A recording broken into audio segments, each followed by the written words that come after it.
said a big old storm was headed this way across south side of the state. They were saying like 80-mile-an-hour winds possibly. Such a hail. It was supposed to be at 6, but it obviously hasn't hit us yet. So I'm like, I don't know, man. Global warming. Did you see the blizzards happening in China? There's a blizzard in China.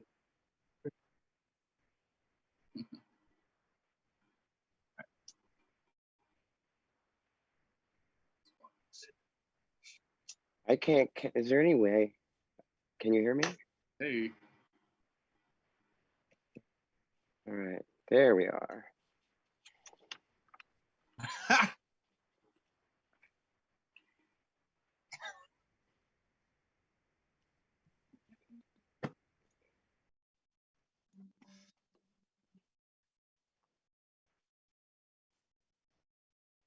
I thought we were supposed to shut up.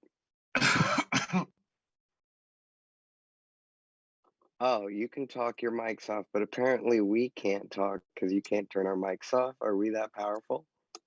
This is comic stuff. We love this. It's a one-sided deal. I'm loving what I'm doing right now. A lot of power. Audience is listening to my voice, sadly. No choice. God bless. What's this show called?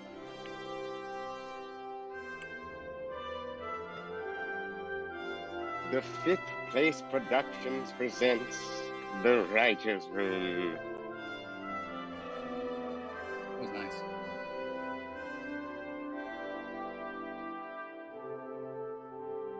Starring Jake. See, here's the problem is you can't put yellow text over that with moving. I'm dyslexic. That's He's got no deathly. But who cares? Who cares who any of us are? A pen this week.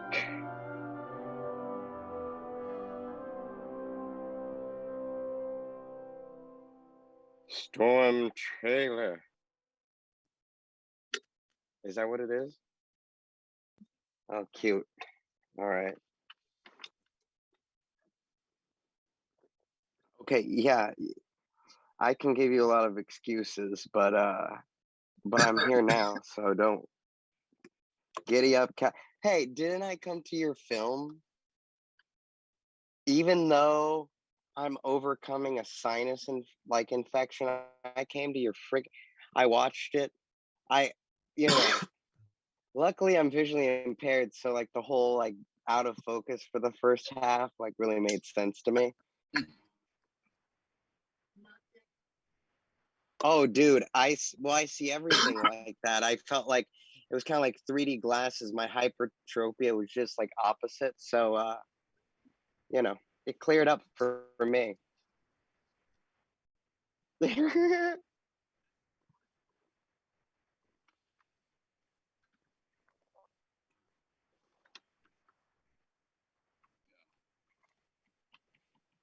he do it.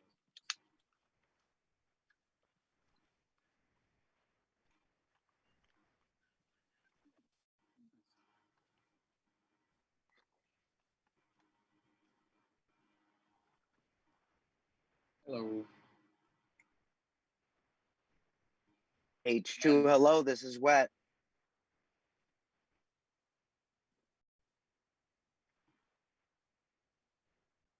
Shablam. Shablam. My son. Shablam.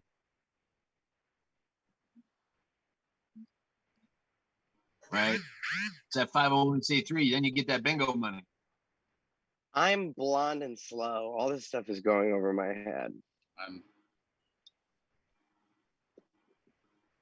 Is Jeff wearing a kimono and feeding himself blueberries?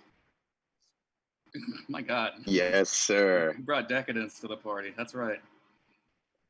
Can I tell you, every time I eat blueberries, I pretend like I found them because it makes them taste better. You should put them in like a leaf or something. Yeah, no, I could envision that. Oh, I have. I call it a blueberry tortilla.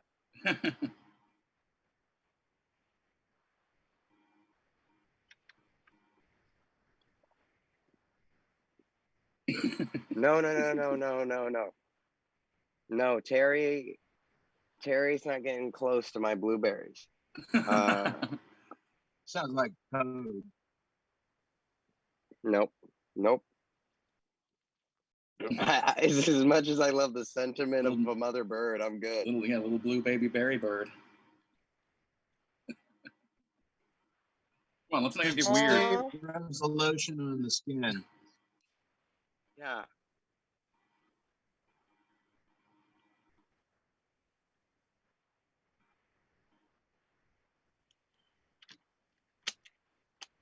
I'm sorry. I'm a bad student. I immediately hear rules that I go, oh no.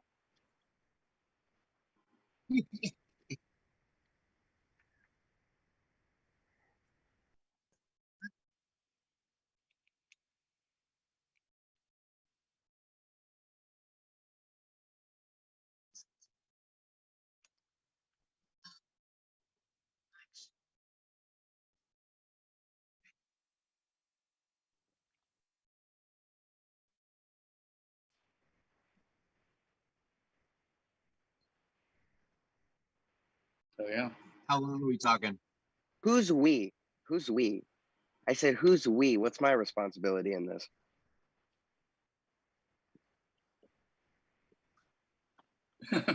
No, I want to help out. Dude, I'm. Aww.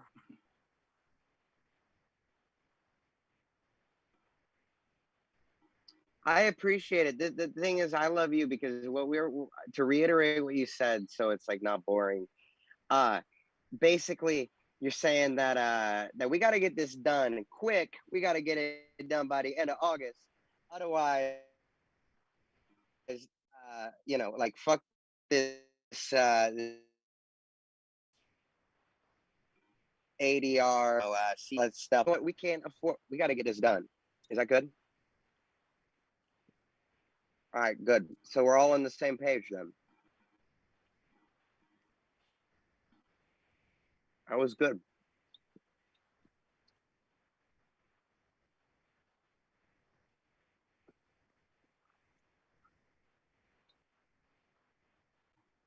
What? It's perfect. Yeah.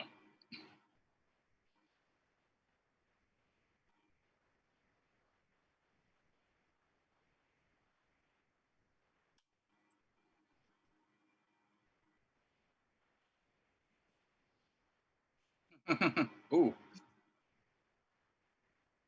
Absolutely.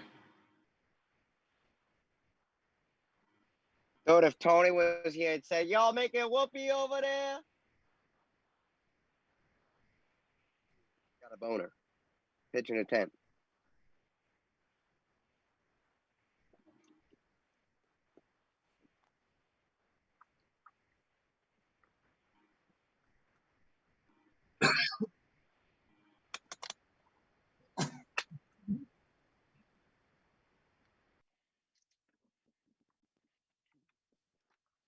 Yeah, absolutely. My pleasure. It was, I think I forget who in the group had just mentioned literally storming to their trailer or something like that. And then, yeah, my also pretty dyslexic brain just twisted it around and then I thought about it. I think I've got some notes written over here, but it just, yeah, there was some talk about nipples and Twister and Philip Seymour Hoffman, which can all be details that we want to include. But what it's kind of formed into since then, practically speaking, and I'm trying to narrow it down to things, like you said, that are accessible and not too complicated, is yeah, you could just have kind of a Malcolm in the Middle or a Family Guy style cast of dysfunctional family members, kind of redneck-ish. And you talked about not getting political, so it'd be funny if they also had like Modern Family vibes where it's very liberal, but they all seem like assholes, but they actually are sensitive people, and that like they have very diverse views, so we can use any kind of jokes on the spectrum we want that way.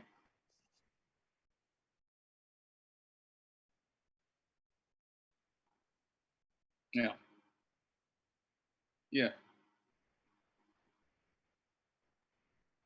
yeah, yeah, and I definitely don't want to turn it.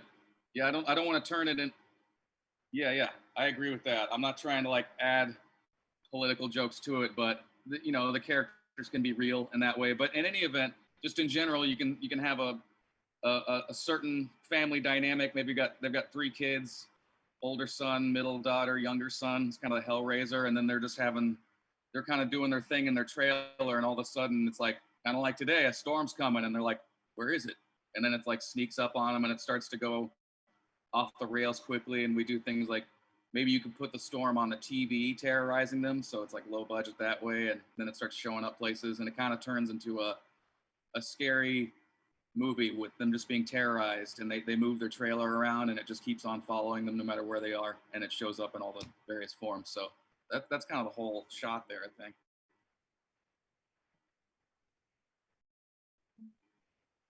Questions, comments? Gerry?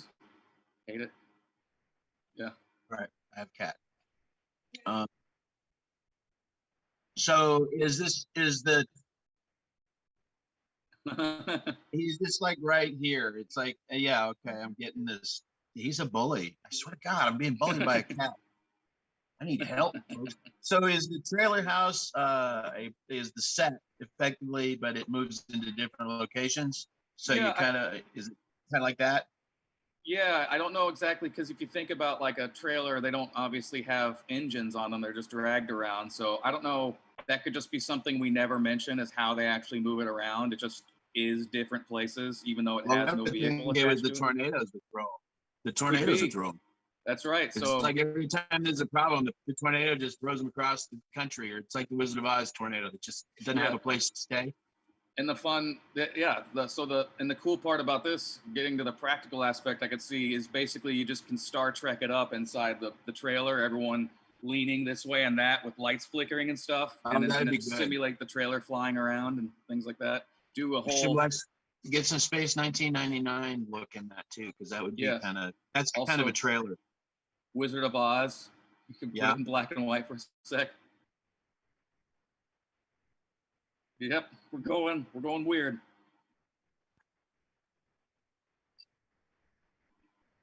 Yep.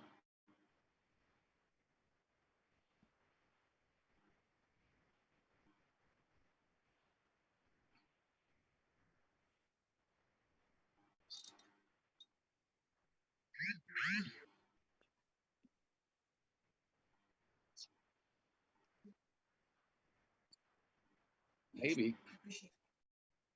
It's not live.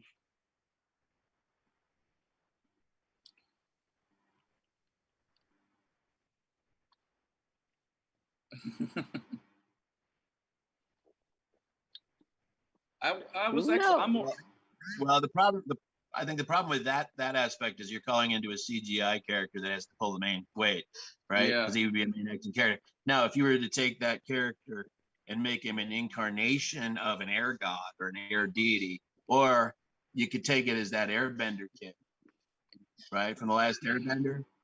But what if it's a foreign exchange student and it's that airbender kid? I would love to see Airbender to get his ass kicked. Yeah, he shows up and he's got a temper tantrum because he's a storm king, right? So he's just, every time he gets mad, the trailer gets tossed somewhere, and then they got to go figure out how to live where they're at, because it's like when the truck broke down and you're stuck. You know, trailer lands in Nebraska, suddenly you're Nebraskan. Congratulations. Starts twerking.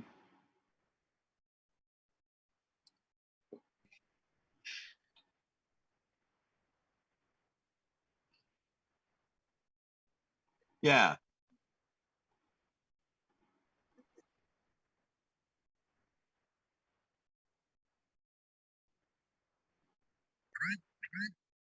Yeah. What size is that? Is that a model that you're indicating? You got a model trailer? Because I didn't even think about that, but that would be hilarious. You put it on a couple strings, dangle it around so it looks. Okay, can I just say that this part I could help you with? Okay. Yeah, I mean, we could easily. Yeah, come on. You're gonna puppify a house all of a sudden? Yeah, it's really well, I also did magic. Ah, and sweet. And that all comes together with that's why they called it industrial light and magic. They use a lot of magic techniques. I mean, at the early days, but that's the kind of crap I like to do. You know, it would be pretty easy to recreate that in camera nowadays. Hey, real quick, we have to stop the entire show because I'm stupid. I didn't have my microphone on for the first 15 minutes, so nobody knows the rules. Wait. Oh, well, that's a bummer. I told you, Because technically, on the production side, we've got a cute show, but on my side, I'm an idiot. I can't do this. Well, after that intro, it's supposed to look like a train wreck, right? So mission accomplished. Oh, absolutely. Well, Can I hear what all your guys' what are the names are, like correctly, your last name, so that when I'm voice Jake over Young. it this time? I'm Jake, Jake Young. Young. Y-O-U-N-G. Right? Jason? Young. All right. Jason Emry. Jason Emry. All right. Exotic. And Gerry Gobel. Gerry Gobel. Now that my microphone's on. Yeah. So anyway, Stormtrailer's the script. We're talking about a storm and a trailer, possibly, or going in another direction. Wait, are we starting over? No. I mean, to clarify, because Terry asked if he had misunderstood, and I think he did. Sorry, I mean that your video froze there, so I'm gonna just interrupt it. All right. But I'm actually seeing it as the people are just living in a trailer, and for whatever reason, all of a sudden their lives turn into like they're fighting about sports or something, and they're kind of making confusingly with indeterminate statements about politics. You establish that they're kind of rich characters despite seeming like white trash. So then one day they just start getting tossed around by this tornado or just by storms in general. And the reason being that you can do most of the filming practically inside of a trailer, and it would just find that location and then do all a day of filming there, people jostling around and stuff. So do we have access to a trailer? Huh? Do we have access to a trailer? I mean, there's trailer parks everywhere. I bet I have a friend who would let me use their trailer. I'll just have to put we got a trailer out in the back lot, but I don't know if it would work for what we need. Oh, I mean, Jerry, that thing is a nightmare. Yeah. You also if you're just gonna need paneling. Yeah, I don't know. I'd have to take pictures of it. Nobody's down there now. It's so grown over. I mean, you could just make an old basement look like a trailer with the right shooting angles well, and stuff like that. Sewell's got a cam tainer out here. That if we emptied out a cam tainer. Oh yeah, then just sort of dress it up. I don't know how much time I want to spend. Anyway, that was my thinking anyway. It's just how to use the general concept and then make it like. But if we can't find a trailer or can't simulate one, then let's figure something else out. But that seemed like pretty hands-on there. So. Okay. But that doesn't mean we can't do Storm House. That's true. We could sequel this. That's like the sequel. Yeah, Storm Apartment Complex. That's after the insurance money pays off on the trailer getting wiped out. Oh yeah. They finally. That's a good. They have a legitimate foundation. Yeah. So what is the point of Storm Trailer? So it's more of a situation comedy in a single location and multiple storms attack the trailer. Yeah. Every time they have. The key moment to every change in the plot is there's a tornado. There's a tornado, or it seems like there are sentient weather patterns that have just targeted this family all of a sudden, and there's not really an explanation why. Well, first from God. Yeah, basically. Scientists would be another. It could be that. It Government could be voodoo. There's voodoo. Black magic there. But yeah, that's basically it. And then you can, because of like the premise, now you can throw them like in the Arctic, and they can experience like global warming or something, or they can get tossed. So then it does move. Yeah, I was thinking it'd be funny, if location changes. I don't know how you make that, how that works, because then we're like figuring out how. By the end of August, it's not going to be snowing. Yeah. So. See. Jake, I'm keeping them on the track. You didn't think I was going to follow the rules. The guy in the kimono is the sensible one here. You're on it. No, I mean, I guess, I don't know if anyone has any CGI skills but then we'll have to write things that we can actually film, so. Right. Maybe just assume no CGI skills, assume everything's going to be super practical, assume that we may be hanging, Barbie stuff from wires and blowing leaves and shit around it and just reusing that scene. Yeah. But a green screen in it, just adding it over and over. Can I add to that? Yeah, please. How bad is my connection? Can you guys hear me well? Oh, really good. Most of the time.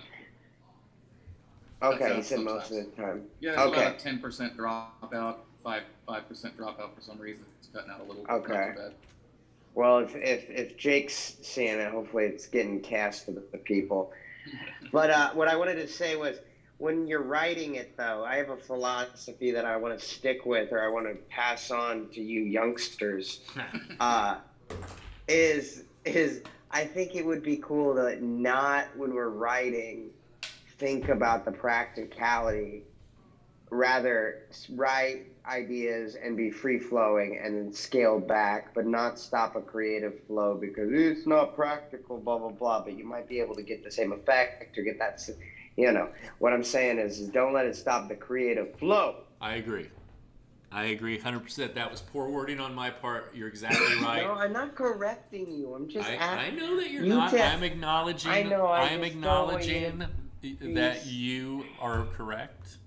You come off as so hard. And then on Storm yourself. We're BFFs, and that's it. We're BFFs, but don't be so hard on yourself. It's fine. The storm hits. It's fine. A tornado, a very Freudian phallic symbol, and it's taken them places. That's never been done before. No, I'm kidding. Yeah, of course, Wizard of Oz. All right, I'm up for the challenge. Go ahead. Now, do they do the storms break into the house eventually and kill everybody? I don't think. I think that we find out. I don't know. Maybe I do want it to turn into a menacing sort of thing with like the TV flickering on and like somehow we can embody the storm. But like all of the windows are just beautiful outside, and then one is dark and has rain. There you go. I like that. That's good. Outside of one window, looking at them. Yeah, it just feels like it's like you're living in Florida. Right. Yeah. Exactly. There you go.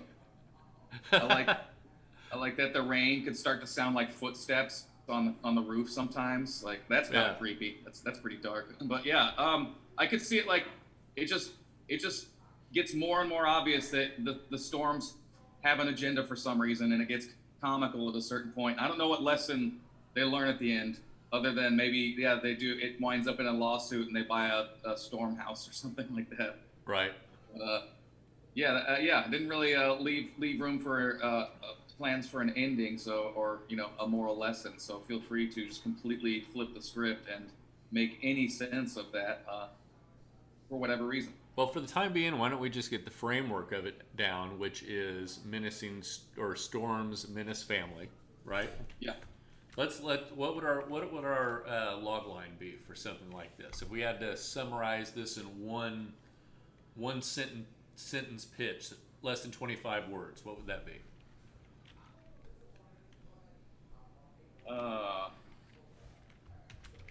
Suburban family. No. Deal. Really? That's what you're starting with? Suburban family? Okay. Sometimes that's okay. Storm. That's all right. I was coming up with something like my worst option wasn't as bad as Suburban. Tell me your worst family. option then, right now. No, I like to formulate my thoughts. Okay, so your worst option wasn't very good. No, I wanted. Okay. Somehow, what would you say? What I was thinking was like my last thought was like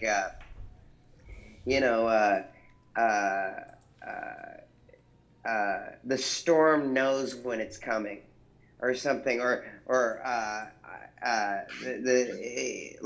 something. You have the storm metaphoric. You want a metaphor in there about basically. No, this isn't like what's on a poster. This is... No, I'm saying you said in one sentence, and you have to be philosophical about it. Okay. This is like a horror comedy thriller. That's correct.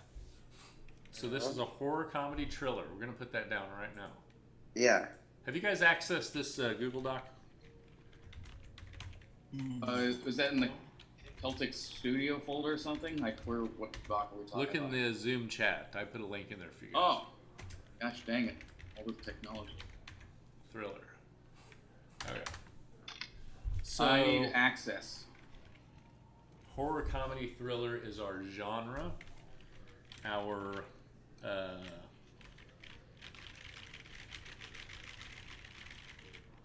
what's good is that we can have a Stormtrailer promoting the movie, so that's stupid. Oh, and we could keep it in a trailer.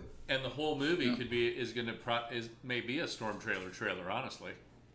Could be. Could just work that right into there, right on. And rent the trailer, the Stormtrailer trailer. It'll be about 5 minutes long, more than likely, so it's not a ton of time. Okay, horror comedy thriller. We're gonna have the menacing storm going after the family. And that devolves into comedic goddamn gold. And then fade to motherfucking black. Fade to MFB. That's our whole story so far. Thoughts? Yeah. I don't know if we're still catchphrasing or anything, or if that was even, but sometimes you trail the storm, sometimes the storm trails you. Okay. Kind of explains what the hell is the dynamic. I don't know. It's a silly premise. The storm becomes like the celebrity who chases down the paparazzi. The storm goes after the storm chasers. Yeah. There's a lot of room for this to go different places, and definitely have way too much material for what we're trying to shoot this time around. So I might have to break it off into episodes or something. But yeah, could definitely take it in those directions. Chase the chasers, because I didn't know. Like I said, seems like it could just be a family, but it also seems like if it's a bunch of storm chasers, and it's like, how do you like it, motherfucker? And now the storm has a motivation. It's got a vendetta. Like it's storm chasers, and then we could have multiple storm chasers being brutally murdered by storms. You just find their corpses like up in trees, dangling and stuff like that. I don't know. That's a different angle there. And when they find the corpses, I think that they should be found with, like, you always hear like the blade of grass that goes through a tree from a tornado. Calling cards. He's got 75 blades of grass in his liver. A bunch of Benoit balls just stuffed inside of someone. High velocity. Yeah. So there's that. Grass blades. I can't talk. Yeah. Good. That could be it too. We'll need more people for that one, I think, because then it's just mostly about finding different storm chasers to brutalize and terrorize. Yeah, we can have 6 or 7 people though, with like 5 people that die and 2 main people, 3 main people, something like that. Could even is it legal to just no, it's not, but you could actually just cut footage of Twister in there too. Just reuse those murders. No, but you can't do that. That would we'll just come be up funny. with our own original murders. Oh yeah, absolutely. Why not? That'll be fun to film. Death by high. See, I don't know if you heard me. I don't have access to that Google Doc. I sent a thing requesting it, but it's not letting me like read it. Really? Let me try to share it with you this way.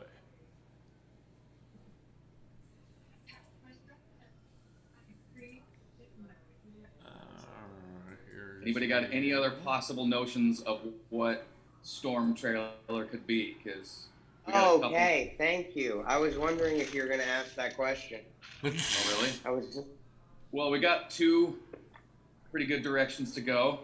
Don't want to, Wait, what are the 2 different directions? I heard one. Comes in 3s. Yeah, I think we're on one right now.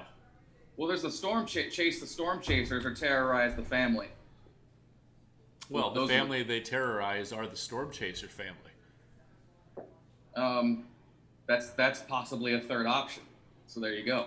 Because that's not the way I say it, as either being an amateur family just caught in the wrong place, wrong time, trying to figure out this force du jour, this Deus Ex Machina, and what the hell they're supposed to be learning about. All right. Or it's a vengeful, just hunting relentlessly storm chasers, and then you could even get confused and just start chasing people with cameras, stuff like that. So yeah, those are, and then it could be a family of storm chasers, kind of more like Twister, which is right. Sort of what they were. They were like, there was a family of storm chasers, more or less, and then like the corporate storm chasers. All right, Jeff, thoughts? Well, wait. When you say storm chasers, the requirement, you mean like actual storm and like a storm chaser, or it can be, is this like open prompt. It's totally open. Stormtrailer was something that Jason said in the chat, and I thought the name Stormtrailer was freaking awesome. So I named the episode Stormtrailer and made that a starting point. That doesn't, to me, it doesn't mean a thing other than Stormtrailer as long as I see hard nipples, which was also discussed. Absolutely. And then if anyone disagrees with that. So here's what I was thinking. Like, can you hear me? Yes. Can you guys hear me? Mm-hmm. Okay. So the storm. What I was thinking about this storm thing was in school when we would do the tornado drills or when there was a tornado. Right. It was like the craziest things would happen when we would like go like, especially during like lockdowns in schools for like where they would pretend like there was a school shooter. I remember like Chris, like hanging out with Kristen underneath my teacher's desk. And I was like, there's so much room underneath here. Okay. But like the kind of crazy shit that would happen. I remember Gleason Mappis. We were doing it in the boys' bathroom during a tornado. He got up and he went to the urinal and just pissed. But he was one of those kids who pull his pants down when he did it. And he did it in front of the entire class. And the teachers had no clue what to do. They weren't going to like, but they're all like Gleason. And like, I can't imagine how much mental damage that did. That poor kid. No, but what I'm saying is that you could play it more to where, what happens, they get locked down, Stormtrailer kind of deal. Like that. I like the possibilities of kind of being confined to an area. But I also think that if you're going to different places, that if you're doing it as a trailer for this other idea, you're doing it as a trailer, I think that you should probably focus on like 2 places that it takes them. But I really feel as though if you're doing it as like a short film, 1 place. Because if it takes them to a completely different place and then they're like learning how to interact and then maybe it takes them home or something. I don't know. But I think it would be a very interesting thing to not jump around too much, not push it. Because I think it would be kind of interesting to, if you're going to make it comedic, to put these people in a different environment, But I'm not, it sounds fun, but I'm not attached to this whole these storm guys. Okay. Either idea, but I think I could add to it, but to me, literal storm would probably never be a part of it if I got that prompt. Okay. But I like where we're going. You guys do you. I tell you, I came in here. I told you I'm the worst in writer's room because I crash everybody else's ideas. And then I talk too much and I laugh and I goof and I'm the worst. But I'll mute myself for as much as I can. I brought myself frosted mini wheats, so I have to. And it's true. So I'm sponsored. No, I'm not. I'm sponsored by Pepsi. But yeah, so that's the deal. I'll shut up now. But I think that there's plenty other options, and the whole family dynamic is fun. But I hope kid actors are hard to work with. Pain in the ass. No, but it's not just the pain in the ass. You got to find someone who wants to do it, and also someone who knows that your character, you're living in it, and you're not like reciting lines or remembering and all this stuff. And to know how to actually act is quite difficult. And then you don't have as much work to pick from. And then if you're doing something more emotional or something more scary or whatever, a kid that's not acting well is always like huge. See The Matrix 2 and 3 for that awkward. Amen, brother. Oh, that Indian kid was a mess. Totally took me out of that scene. But all right, so if I may, I don't disagree with the idea of weird shit going on in schools during that, but I don't know if personally I feel like writing, and I don't know if the world wants to watch a movie about lockdown right now. That's just an instinct. That's a gut. Maybe we might want to open things up a little. Just that's the only issue I see with that. idea, but it definitely is worth exploring at some point.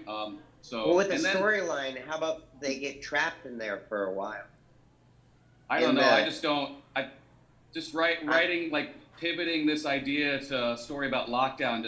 I wouldn't want to. I've had enough. Okay, well, a trailer to me seems like something confining. Okay. Yeah, but that was just that's my. You don't move it around. Jerry. So that was the idea of the other locations too, was them trying to escape. It was less about them being tossed around, but someone kind of threw that out as an idea. But the whole point was them just hastily heading down the old dusty trail, you know, like an old whatever the Beverly Hillbillies sort of thing. Okay. Yeah. Well, okay. So, if I may, yes, Mr. Gobel. Stormtrailer is the name of the trailer. I mean, that's kind of the focal point of it. So it's going to be sort of confined to the point, but only in the context of being a vehicle. Yes. Now, the way you approach it, if you're going to go with it as comedy, you go farce comedy, which you got your hillbilly characters, versus playing it as sort of a pseudo drama, which is sort of, I would suggest, probably playing it straight and just basically do Star Trek. You just go in this space thing every time. The source of propulsion of the thing is the random tornadoes that seem to hit it all the time. That's sort of the joke. So if the tornadoes kicking this trailer to different places, they handle it like a landing crew and they beam outside. We don't have to go to location. We can just drive it there, shoot the footage, come back and teleport back or whatever. It can be a complete farce on that level. Right. Dude. I mean, sorry, go ahead. All right. I just want to say off the cuff, I love the idea of it being a tornado, an arbitrary tornado directed fucking propulsion system is amazing. Right. Yeah. And then I think that I got cut out there. Sorry. I missed something. What happened? I said that I love the idea of it being an A to B tornado propulsion system where it just gets kicked to its next destination on a tornado. And that being the case, I see it seems like it would be difficult to not write some comedy into it, especially if you're going to be kind of Star Trek. Oh, absolutely. Because absolutely. Yeah, I mean, well, you had said like lean drama, and I definitely would like to, that dramedy, like make it serious sometimes. But yeah, we got to make it funny during those parts. You can play it farcical, where you're intentionally letting them kind of see you're doing a joke, yes. Or you do it straight, and you don't do it like you're reacting to it. You just play it straight serious, and a lot of times it will get better laugh just because it's so serious. Yep. Army of Darkness. It's the inappropriate response. So you've got to, and then it just depends on what the characters are. They'll have to have a connection to be within the trailer. Yep. Unless it's a construction trailer, say like it's the guys at a work site and they're all in a construction trailer. I don't but mind then that. That's not really the joke of being in a trailer, like in a trailer park stereotype. What's the trailer that you said you have, Jerry? I'm not sure what it is. I'll have to take some pictures of it. But it's got, the side of it is glass. There's a lot of viewable, I mean, it would be easy to shoot through the windows. Okay. Going on, but I'm not sure what the condition is. It's kind of sketchy. That sketchy is fine because realistically, I mean, is this something that's just sketchy, trash? I don't know if it would work for what you need. I think you almost have to simulate a trailer. So you just need a living room that's got things the proportions. Things are growing through it. I think rather recently, and yeah, there are things growing. I mean, it's pretty gnarly. But if it's as a set, it's a great, I'm not the one who's gonna be cleaning out the dead rats or the rat shit, but it's like a literal dump. It's but I love it. Maybe Stormtrailer is the third character who sends them on missions, kind of like Bosley from the Charlie's Angels, and then propels them across the Yeah, you have a kit like Kit. It's a trailer house that talks to you. Maybe it's sentient, and it's got a grudge with the tornado god. I don't know. You're just defining the nature of what's going to move the scene. But then it's government-controlled weather, and they've been recruited, and they're being moved around on purpose to certain spots to do stuff. They're they've just been recruited into an international syndicate or something like that, maybe. All right. Right. Or then, and of course, the inevitable lose control, and then you do Lost in Space. It's the same deal. Yeah. Yeah, I like right? that. You just transition. So the question becomes for the first one, are you going to punchlines? That's where, to me, writing it would be easier if we knew what the destination was. Okay, so where's our destination? Like physically, where is it landing? No. This because it's sort of like At the end of the film, everybody's going to go, oh yeah, da-da-da. Yeah, okay, gotcha.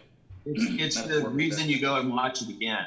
You know, and the thing is all, okay, so the Larry David show, Seinfeld? that one, Curb Your Seinfeld. Enthusiasm. I got Seinfeld's name. Seinfeld, okay, the way that those were written, they were written backwards. They knew the punchline, then they just took the 4 characters and they just unraveled how their day went. And each of them starts at a seemingly random location, but it's not random at all. It just is unraveled. Right. And then you play it forward and they go, God damn it, how did you sketch that? How did you predict all these things would work together? Because I'm writing now and I don't know what the fuck I'm doing. Right. You know? So what's our destination? I think you know, and if you're doing it as a series, if you've got multiple punchlines, then start thinking like Netflix. And then you're talking an episodic. You've got a punchline to each show. Every show ends with the high notes.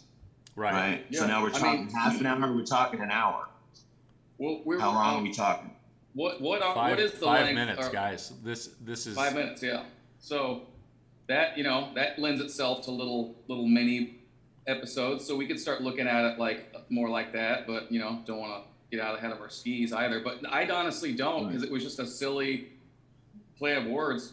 So I'm looking to you guys to, if you got any ideas for how to end it and give it meaning, or it could just be that they like wind up in a new mysterious location and then we'll just start there next time. Well, so, if Stormtrailer is an actual sentient trailer that kicks them around via storm and brings them back via storm, or makes them walk back, he just kicks them back via storm, or kicks them out, and then he ends up being the bad guy. I mean, I think it's super obvious that we have them get into a big epic battle with the trailer in the back of your place, training right? could be like Training Day, where we find out halfway through that this partner, which is the trailer, is actually not on their side. Yeah, right. They have to like fight for survival. Okay, so the evil is every time this trailer teleports, it has to land at other trailer parks. That's the cat. So it blends into other trailer parks, and then every time it takes off, these guys don't realize that it blows all the other trailers up and kills everyone. So then they're like, wait, what? Hey. That could happen once or twice. Right, like how many trailer parks? Because you go, I don't see many trailer parks these days. It's like, well, they get around. No, they could be aware of it, but maybe there's nothing they can do about it. It's like, come on, man. Well, that's afterwards. You find that halfway through. You get established the good guy relationship pickup. I see. Then midway through, the bad guy has his plot complication, which is he's a mass murderer. And surprise, every time you've asked me to go somewhere, you help kill people too. Complicated, right? And then it's a question of whether you can live with it or not. And then you put stuff on the table after that fact, but now it's a moral question. If I want to go to the mall and I kill 1,000 people, is it justifiable? All right, Jerry, do you have access to the Google Doc? To the what? The Google Doc? No, I can't get on, dude. I have access now. Just refreshed it. He just looks at me funny and then just says, I think you were on here before, and no. On the Google Doc? I've got Emry in here. I see him. Yep. Boom. There I am. Okay. Let's start getting... I sent you the thing, I thought. No, I didn't. Hang on a second. What's your email, Jerry? Well, let me not do that because I'm showing the world everybody's emails. You're fine, man. I'm the worst at this. I mean, another thing. What's your email? If anyone. Sorry. Go ahead, Jerry or Jason. Oh, I'm just saying, if anyone has like a billionaire or a high profile eccentric person that they'd like to throw in, it's kind of fun to put them in charge of this shit. You find out it's like Jeff Bezos or someone, and they're bored, and this is or Bill Gates. We haven't heard about him lately. Instead of a government. Well, okay. Plot complication. I know Bill Gates. Now you got the guy chasing him. You got the guy chasing him like the Hulk, right? They had the reporter that's always trailing David Banner. It's the same guy this intrepid guy. He's after to find out why all these things are happening. Right. Yeah. So I mean, Mass it can just murders, get right? bigger.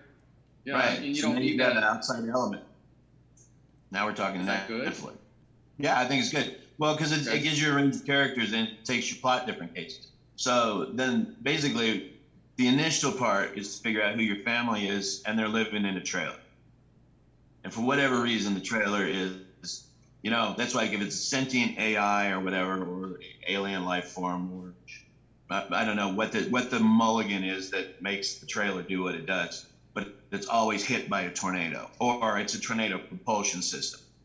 Or it's a mass move. Or the stationary trailer propels them via tornado. They get launched through the air and land in their destination. The trailer stays put. Okay. So how do they get back? Does it send a tornado to fetch them? They Yeah, have to exactly. they have to I prefer the run. trailer then. They have to run back because I don't know. because the trailer's That's pretty also a dumb. dickhead. I don't know. Isn't that- Freedom. Yeah. Go ahead. Oh, I had an idea, and then I got distracted by that. I know that feeling. God, I was like, ooh. That But hurts. I like Jerry's idea of that when the tornado comes, like it literally does wipe out. It's a real tornado. It takes them, but it wipes out all their neighbors. Like wipes out because like it pushes the impact of the tornado. I think it's pretty funny. Yeah, we like, could probably just- do that Or with scale models. or is the tornado Yeah, in there's taking ways them to there apply it. not only destroying maybe where he lands, because when he lands it has to be obvious that it's not destroyed, but everything from where he was until where he got there, a trail of destruction just to go save the cat in the tree and then Yeah. head back. To go run an Or errand. it's when they hate their neighbors finally. When they finally hate the neighbors enough to go, they just go, fuck these people and move.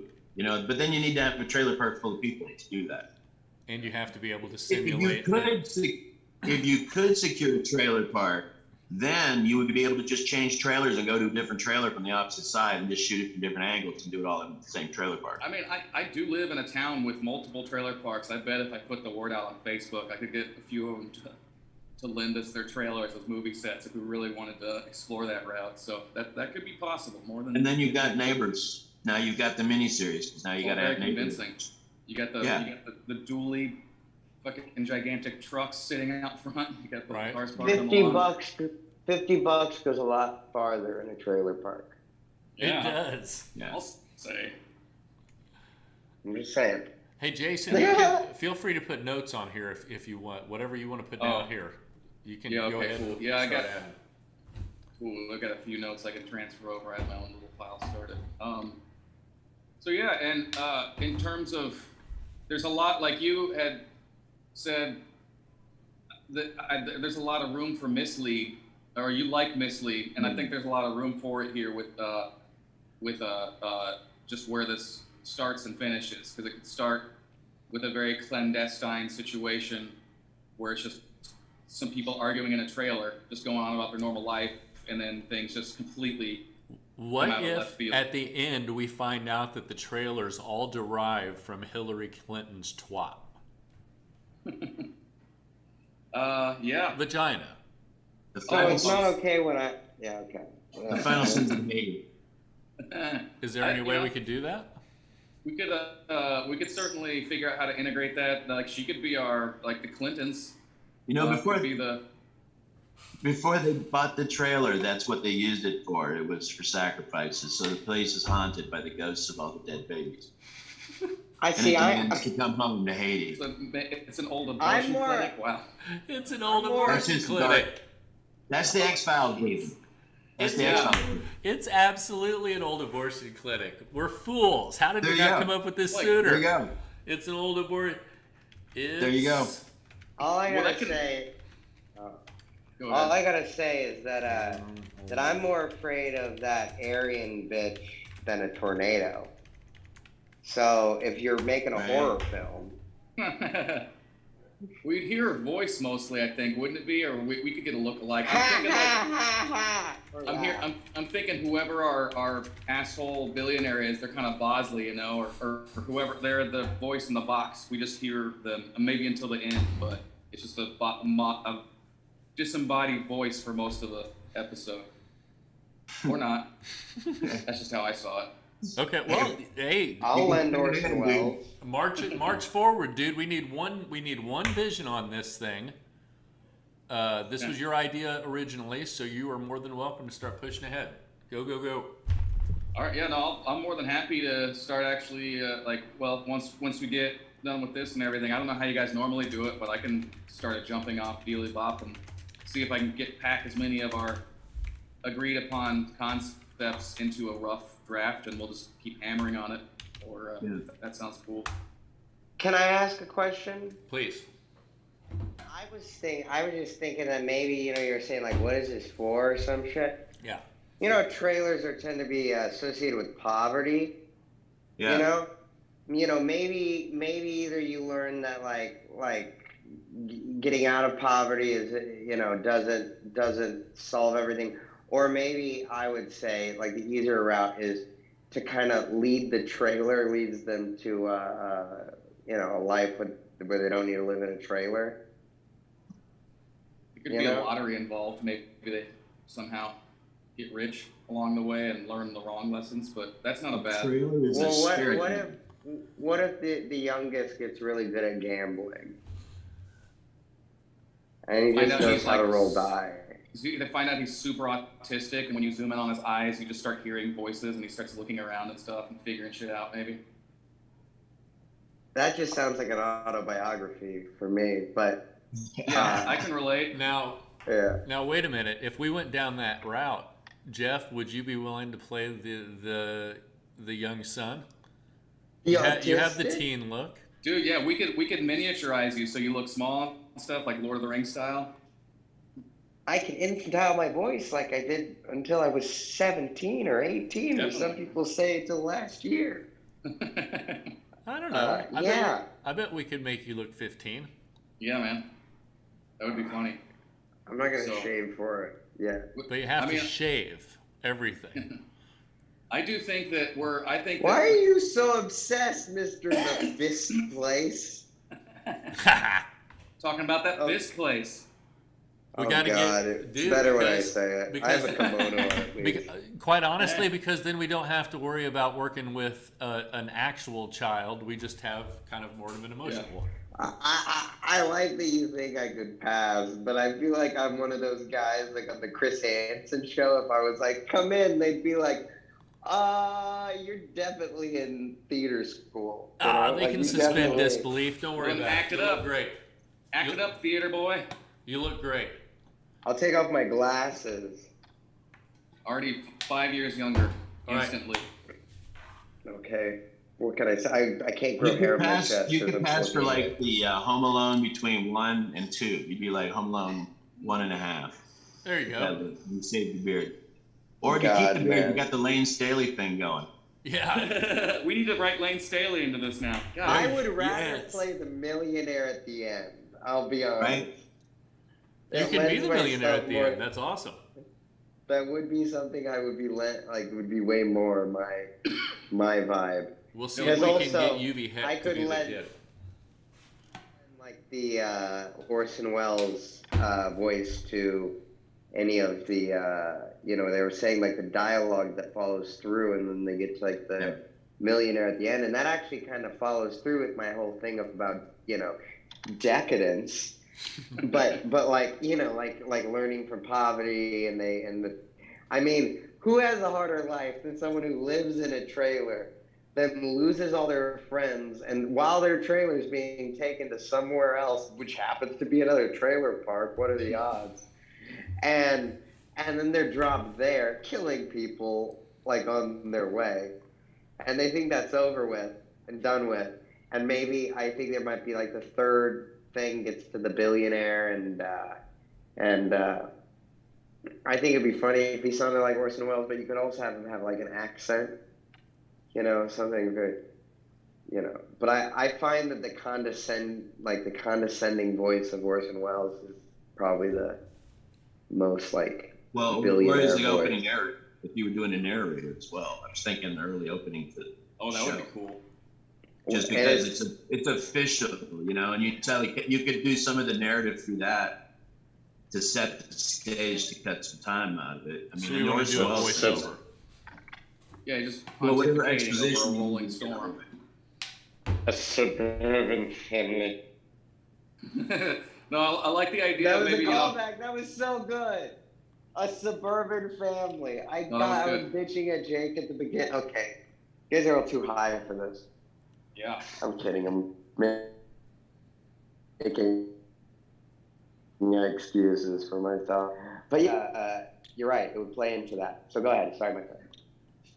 I like the idea of coming in on a storm. You know, you got kind of the rolling thunder in the background, and you descend upon a trailer park, and you've got that voiceover describing it, and it just kind of introduces the ending and also explains things, so we can, you know, I don't know what the rules are about prologue and stuff. A lot of people hate when movies explain themselves, but get some of the plot established early on that way.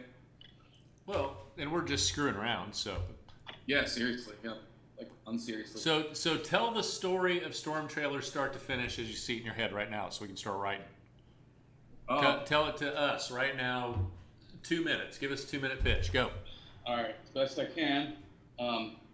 Yeah, we start hovering above. Hopefully, someone has a drone, because then we can do ourselves a little drone fly-in maybe, or something like that. That would be cool. But just get a hovering in, and then you hear the voiceover explaining the difficulties of daily life and things like that, kind of throwing a misdirect for starters, and you hear the characters talking, arguing a little bit, or just overall being disinterested, or making problems out of what aren't really problems, daily bullshit. And then yeah, they notice on the this off, like in the background, you just hear kind of like today, just like severe thunderstorm warning, and they don't really pay any never mind, and you kind of see it building, and then at a certain point, the tornado storm shows up and picks them up, or I don't know, when we start establishing that it's sentient, I would assume at first they just think that they're unlucky and got hit by a tornado, and then after they land at a second location, that's when things start getting weird, and we start to realize that it's more than, and that starts to peel back the onion, and and then they start to learn more about why they've been picked up. Maybe we start folding in some of the mythos of maybe it is a former abortion clinic or something dark like that that's been sold to poor people, or it's like I'm good on that. I don't think we should do that. That's fine. You don't think we do the abortion clinic? Well, that takes the seriousness still. That's if you're going for a horror movie, dude. If you're doing the horror element of it, political. So, yeah. Well, you need death. You need death to make possession happen. So if it's a horror movie, it's not a comedy. Tornadoes are full of death in themselves. I don't think we need to add that's true. abortion. What if we made all of the aborted fetuses total assholes? These are all the Hitler Youth. I'm not making a bunch of aborted fetus puppets for fucking free. No. We don't want the puppets. Close. We'll just do the voiceover. Just do finger puppets in Jello. Oh gosh, that can't be. You know what? Correct. And just draw little faces on your fingers and go, "Here, what are you doing?" This is why I'm a puppeteer, because I can get out of this mess. Like Tony can come up and say some crap, and like I know that this clip will never get pulled and everything. But right. yeah, no, I think Jerry's idea about the Jello fetuses is unprecedented, revolutionary, and something Nikola Tesla would look up to. For the horror film. So let's have ghost Jello a lot of fetuses. Who I think it would be better. I think it would be better as a comedy. I don't think that would work. But the Jello aborted fetuses are all assholes, so they're funny. They tell jokes, what about, Jerry. Well, it's a good if it's a one and done.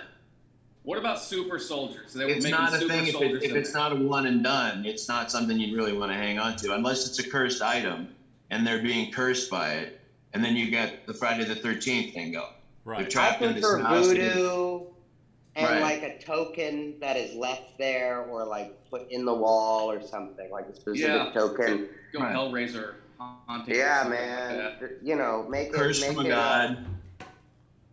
yeah, or but it's tied into reality. It's possible that whatever government entity is now controlling this trailer has made a pact with Satan or something like that. Which that's How about sentient harp technology?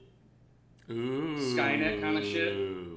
It's harp technology that can control the weather. The weather in itself becomes sentient, so the weather knows, and the weather's on the run from the government. And he's trying to hide like Sigmund and the Sea Monsters, except he goes and hides in trailer parks, right? So he takes his family under his wing because the youngest one befriends the tornado, which that's the question is what's the tornado, right? He sees into the tornado. So we're back to the tornado being something that can be in the bathroom. He saves a cow from falling in a lake or something, throws it 150 feet, and he's like, "Wow, you saved that cow," you know. Turns out the kid But has then he's been doing it in the park, and you can hide it. Then you can hide it in the microwave. You can hide it in the treasure. But, you know, then it would. But the effect is what you got to come up with. You can't come up with that effect. It's just a great idea. Just you get a shot, and then you just put some. We're writing this script. Wind. I'll come up with the effect.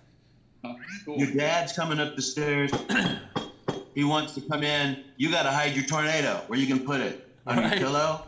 You know, in the closet? It's in the drawer. It's in your underwear drawer. Of course, your dad's gonna check. But the dad walks in. He opens it up. There's a tornado, and they get blown into Kansas City, and they're like, "What the hell, dude? We're too broke, and I haven't worked in enough time to actually get another job to move, so we're stuck here. But I know the lot fees we can afford them. For some reason, the lot fees are always paid. Weird." I feel like maybe later on, because I don't know if you've seen, it's starting to remind me of like this animated show Primal that's on Adult Swim, and it has no dialogue, but maybe these developments are later on if it does become serialized. Like at a certain point, the weather becomes tame and it becomes a character. Like, has anyone ever written a tornado as like a pet in a show? Because that's basically what it would turn into. Just be like a pet tornado that they start to just collaborate with moving forward. I think the tornado's like Alf. Yeah, I actually have written down here in my notes possible Family Guy oddball character. So this is exactly what I was thinking about. Is the weird kind of shit that McFarlane writes into his shows. This is what I asked you from the very beginning. I love that idea. This idea is great. Yeah. Okay. So it starts out they just get blindsided by the tornado, and it's a bad thing at first, and then as they kind of move along and establish a rapport, it integrates into the family. So like E.T., they have to save them from the government, and he integrates in the family and helps out with stuff. All right, that's like the first time he does dishes, there's just shit everywhere. This Go ahead, Jeff. trailer in this family. What's that? Why is it this specific trailer in this specific family? Did you hear that? Because it was a yes. Yeah. Because some were still trying to figure out. This was the whole. Befriended by the youngest boy. He needs to hide from the government. The boy wants to help him because he's a good guy. Maybe he doesn't know any better. Maybe the storm's name is Stormtrailer. He takes the tornado into the trailer with him because that makes more sense to him. Right. And he hides the tornado from his mom and dad like Sigmund and the Sea Monsters. It's the same premise. Why would you've got but the kids keeping the secret, and it's like E.T. again. And when the tornado gets loose, it like breaks out of the trailer, causes a lot of destruction, picks up the trailer, and that's like his version of wrecking the car. Or you open a cabinet door and it's in the cabinet door. That's where the graphic thing. You do the little graphic thing, like the little photo of a tornado inside of a cabinet, like it opens it up, and then you can start playing games with little clips. Because it doesn't necessarily have to be destructive, of course, because it's still got to keep the hustle with the kid, right? Right. I mean, the incidental use is to move the trailer, I have to destroy everything. So the kid asks him to move it. So the kid moves it to escape the government, and they go, whoo. And unfortunately, a lot of people are killed, and a lot of government agents are killed. Why don't we just have Stormtrailer be the name of the tornado? And get the trailer out of this completely, and just have Stormtrailer be his cool name. Right. Maybe Or it's got a tornado propulsion system. I don't know. I just feel like there's a story in that. I like the visual of the trailer being lifted and moved around. Like that idea sounds kind of funny to me in particular. I think that was one of the selling points, right? Like the aesthetic. Yeah, I think it's worth it to keep it trailer, and then it kind of ties into why it's called that. But we could certainly call, like, they could just call it Stormtrailer, or maybe they give a different name. The entity.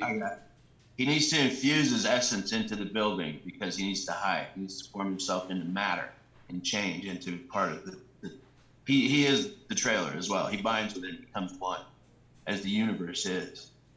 So now that's because of the HARP technology built into the trailer, and that's why he attaches to that trailer, because it's an old government wires project. himself into the trailer. Yeah, he wires himself into the trailer for his own protection, of course. You know, because he can lock the doors on this trailer and the government can't get in. Because that's plausible. So he rises out of the bones of the trailer, essentially.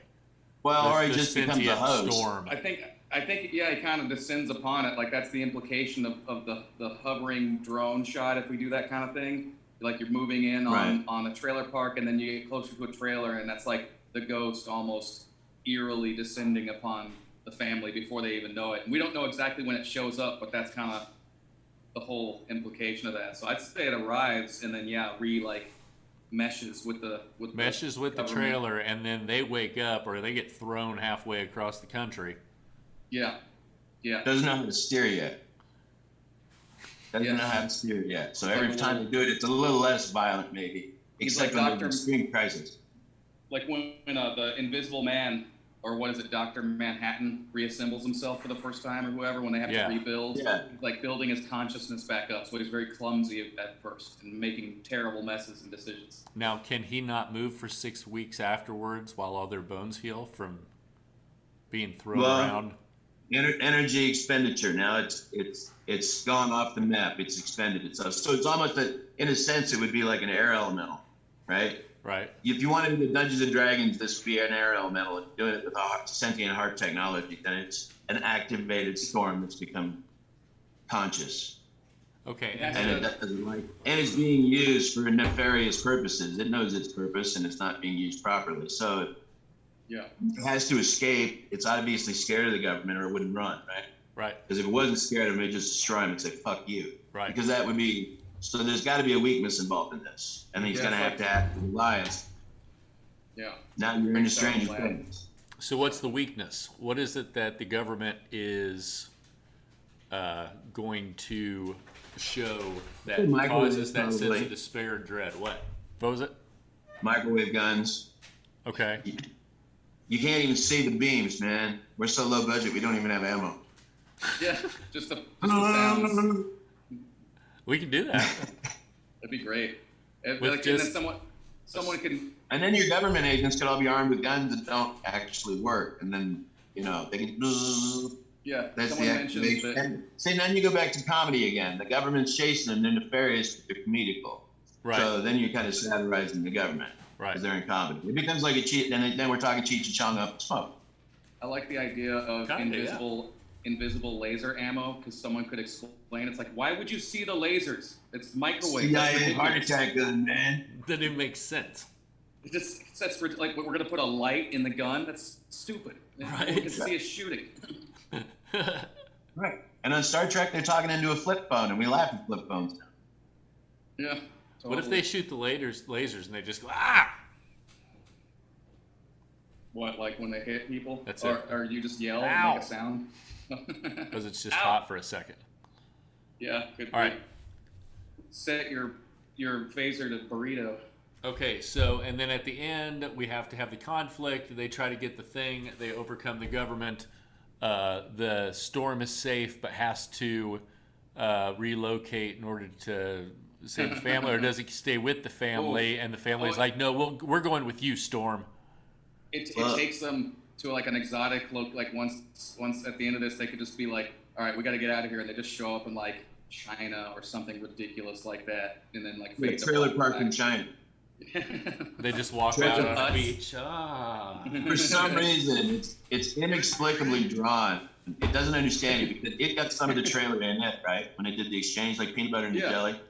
So the trailer is automatically drawn to other parks full of its own herd, right? I mean, it so is that's why it goes to the different herds. Yeah, it's a sentient. Yeah, the trailer needs other trailers, and that's because the thing is tied but the to trailer's the trailer. not sentient. The storm's sentient. Well, but they kind No, of like the trailer has needs too, dude. well, when the storm now the attaches trailer to has the trailer, needs, they okay. become like one. They're like a enmeshed entity. I see it as they like operate as one. Trailers are like herds of animals, man. They just run together. So the They're usually trailer's surrounded by asphalt fences. so the trailer was sentient to begin with. No, Then the storm. it doesn't necessarily have to be. It just has to be the essence of it. Essence of trailer is other trailers. But now if the trailer likes other trailers, he can't go around killing trailers. He's got to kill like housing developers Get over here. stuff instead. Yeah, or it does. The heart wants what the heart wants. Guys, Yeah, maybe I don't know. I think we could still work with it. my wife. But anyway, that's neither here nor there.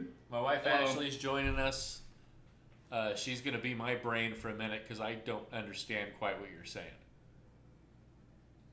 Oh, like with the trailer and the storm being one. Listen to this whole thing. Well, because they're like it's like a government developed HARP weather technology system, and that's why the storm seeks out and attaches to the trailer because it's actually specific built to work with entities of this nature that have been developed by the government. So the sentience is both the storm and it's almost like the storm is wearing a suit, a trailer suit, like you would wear like an Iron Man would be wearing his enhancement suit. So it's like there could even be like, don't want to get too crazy with adding, like, I don't know if I want the trailer to also have its own voice. I think that when they're together, it's just now the storm is enhanced and it uses that as its body. But then how do we have the trailer, how do we have the storm hidden, one, and have the kid hide the storm and make it the ET aspect?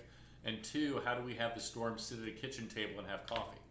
I think that the storm can it'd be like one of the storm's fingers just showing up in the house, it would just manifest a little ball of itself for you to talk to.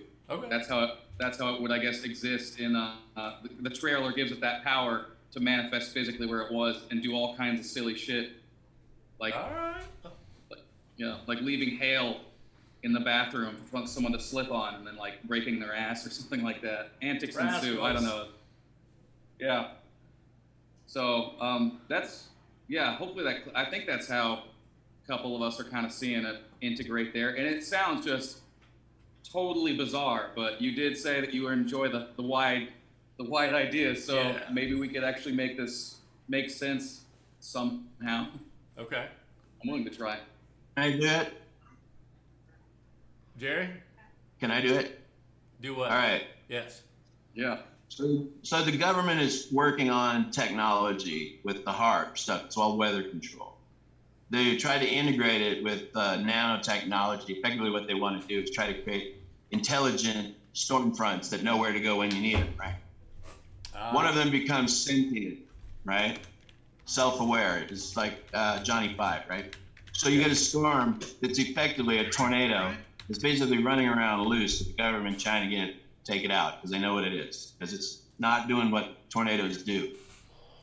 The trailer comes into play with the kids and the family, so it becomes like E.T. Tornado introduces itself to the kid. Kid wants to play with it like Sigmund and the Sea Monsters, takes it home and is hiding it from his parents. It's in the trailer house. It's a little tiny tornado because it's like Pete's Dragon, man. It can control itself because the tornado's not bad. The tornado's not bad. It knows its place. It's an eddy of air, and somehow it doesn't know what the hell's going on. He just knows he's feeling bad about a lot of things. You don't know why. So the tornado basically becomes a friend of the kid. He's hiding it from his parents. Typical sitcom comedy ensues as far as day-to-day activity. Meanwhile, the government's hunting, just like the X-Files, right? So the main characters are armed with sonic guns that have no ammo for the most part, but are microwave technology. And every time they gotta go to shoot it. Ow. That's just the special effects graphic. I like that part. It kind of hurt. Ow. Right? It's all, it can be intentionally cheesy. Now I'm dead. My phone just died. No, keep going. Oh, his phone died. Did you hear what he said? Oh, shit. No, He said my phone just died. crap. Rats. I like it. I think you could do some ring style stuff where like the kid's watching television, like staring at it, and his autism brain kind of is like focusing in, and so the storm takes over the TV and like talks to him, and you just see his eyes bounce around a little bit, and that's how it like whispers to him, and then maybe similar to how they make it like, I don't know how to describe it, in certain movies when they speak different languages, you can't understand them for a few seconds, and then they're just like, then they just start speaking English, and you understand that you just kind of tuned into their voice, so you could almost make it. I thought the storm at first was like an actual little storm. It could. I'm just kind of spitballing ways that it could start to manifest itself and start to establish a rapport with the child. Like, how would that look like where an autistic kid who's kind of like the black sheep of the family and kind of always in his own little world starts to see that there's and then it manifests. It's whichever, but somehow it starts to kind of talk to him. And I was thinking, could do it through a television or some kind of device that he's already staring at. Or not. That's just a spitball there. So let me see if I understand, because I've been with John all night, right? So Help me too. like I would love to hear this repeated back. I can't wait. I'm all that I'm going off of is what I see on this Google Doc and what you guys have been saying. Yes. I'm gonna switch spaces with you. What I feel like I've gathered. So do I have to move? Yes. Okay, I'm fine. gonna move over here. So is this almost like a Casper the Friendly Ghost version of a government-controlled storm that like makes friend with an autistic kid? Hey! That's it, right? It's pretty much turning into that. I mean, it started out as it was called Stormtrailer, and we're trying to figure out why a storm would be relentlessly terrifying and terrorizing a family, a suburban family. You bastards. Suburban family. I love Let's just rename it the Suburban Family. the suburban family life. And somehow this is the most sensible thing we've come up with so far, at least the one that we all seem to agree on. It does explain the motivation. Yeah, it's a big shrug, because it obviously, like, we just wanted there to be a lot of us, it seemed like all of us kind of agreed that having a ridiculous character in the cast was cool, so we just made it the tornado, and it kept becoming more of like a bodily entity. So now we're actually just dealing with talking to a tornado inside of a trailer, and it like picks up the trailer sometimes and moves it around. We had so many ideas and directions come out that it almost feels like a serialized content that we could keep making miniature episodes of, because it's just, there's a lot that we could keep exploring. So that's I think that's mostly it. So is it like the storm comes in all terrifyingly and ultimately it's just misunderstood?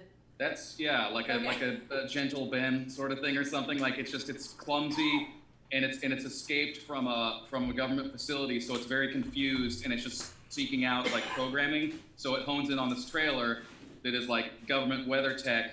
That's a vehicle that's propelled by weather, and so it kind of comes up on them. And at first it's a little bit scary because it's just like a haunting, and their kind of brainy son sort of seems like he's got superpowers because now he's communicating with this entity. And then through some trials and tribulations, he becomes integrated into the family unit, much like E.T. or Alf or any of these things, where it's just a weird story you can start telling because of the origin of this voice. So when do the hard nipples come in? Right. We haven't really put those in there yet. I think that's when we get down and dirty into the writing. So. I haven't flicked them yet. All right. Oh, that's very important. She brings up a great point. Yeah. They were supposed to have, the original concept had hard nipples, which is the only reason I bought into this in the first place. And so it wouldn't be fair to just take that away, and so we got to figure that out for sure. Yes, we need to get the nips in. Gosh, and it has to be a lot of nipples. Oh, so now more nipples. Now this is a FaceTime call that I'm used to. It's really getting in the zone over here. Every character in it, every single one has to have rock hard nips for no reason. you see like we hire a single Guatemalan lady who just like in Lord of the Rings, they had like 2 women make all of the mesh, the faux stainless steel mesh. Right. We'll have this one lady who's in charge of all the nipples, and you see her just sweating over these like prosthetic nipples that they wear under her shirts, and it's like this poor lady with a whole bunch of plastic nipples and stuff all around. So here's what I'm figuring out about Mr. Emry. What I'm figuring out is when I say I want a practical script that can be done inside of a month, he thinks we live in Guatemala. Where we can just get a woman to do nipple.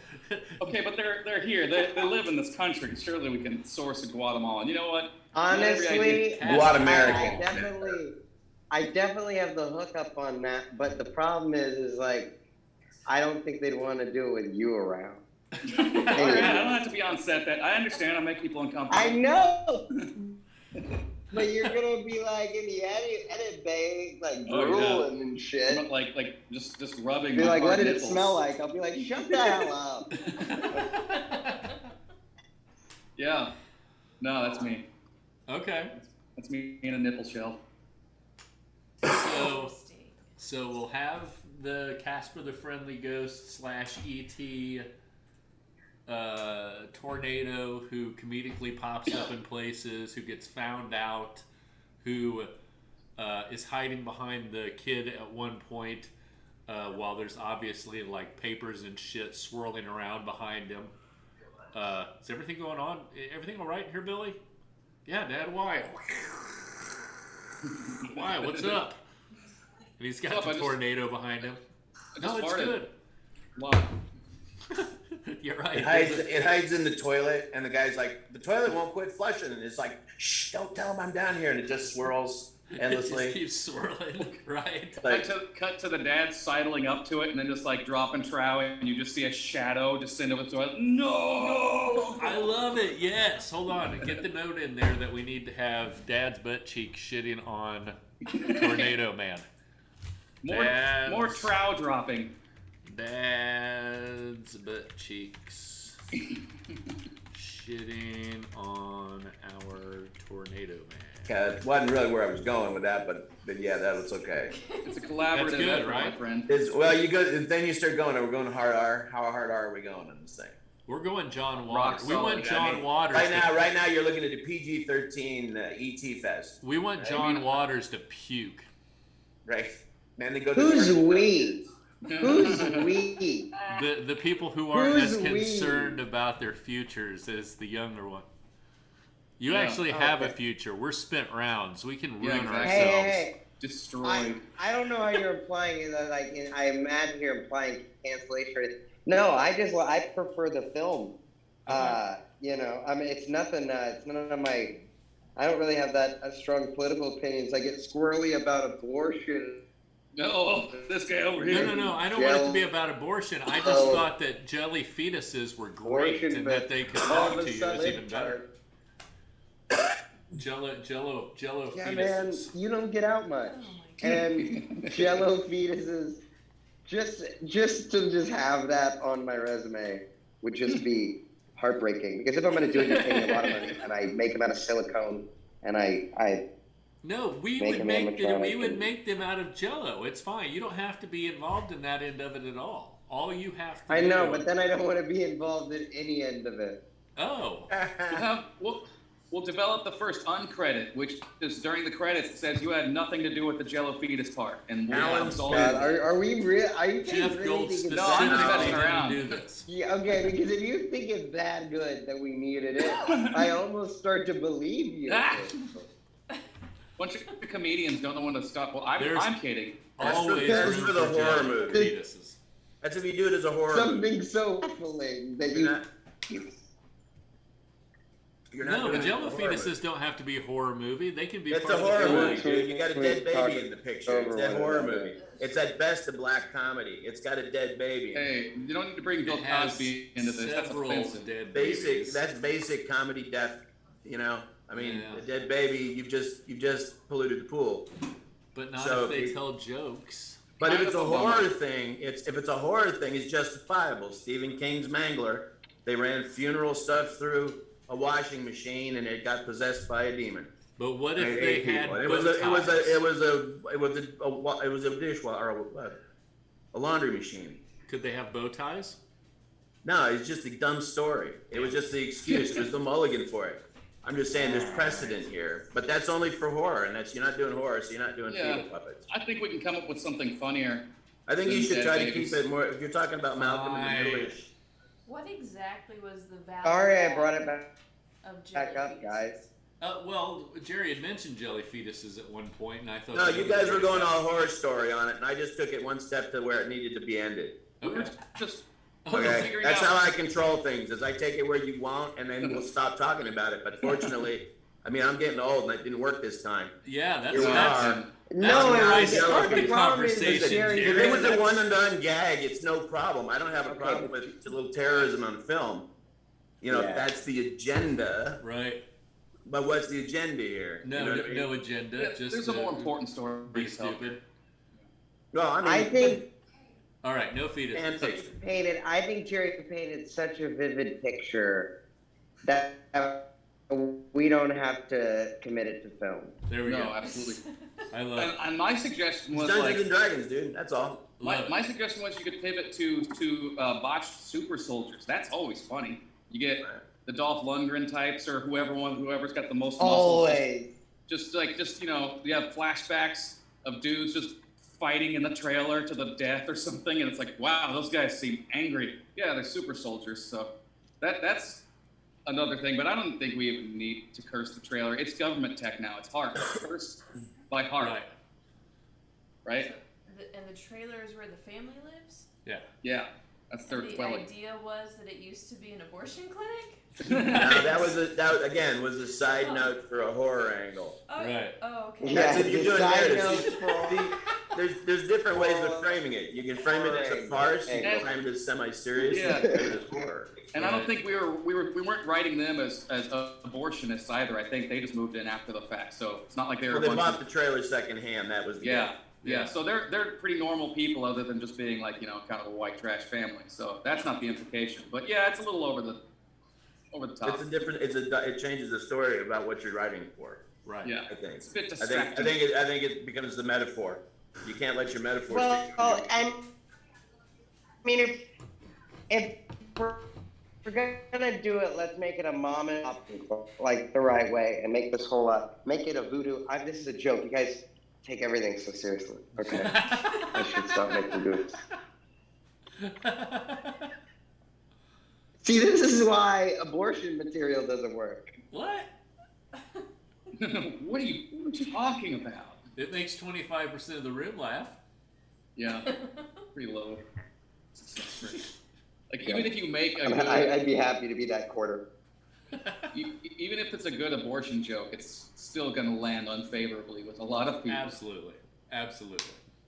It was just spitball. Yeah, no, it's all good. And it's funny that you said you only meant to like as a one-off, but we've now been talking about it for like 15 straight minutes. Right. That's if that's the whole episode, the whole Frankly, episode is the story. You got an end to it. It's done. Oh shit, we got a convert. So you just have to get comfortable with the I think idea. we should do it. You know what? Screw this storm chaser shit. Let's just make it starring the Jello abortion theater. Because you guys made such a good argument. Now I'm just compelling thinking, man. All right, but Bill Cosby has to make an appearance. Absolutely. It has to be product placement with Jello brand gelatin. You know, if the we're credit. going to get our houses firebombed, by God, we're going to do it right.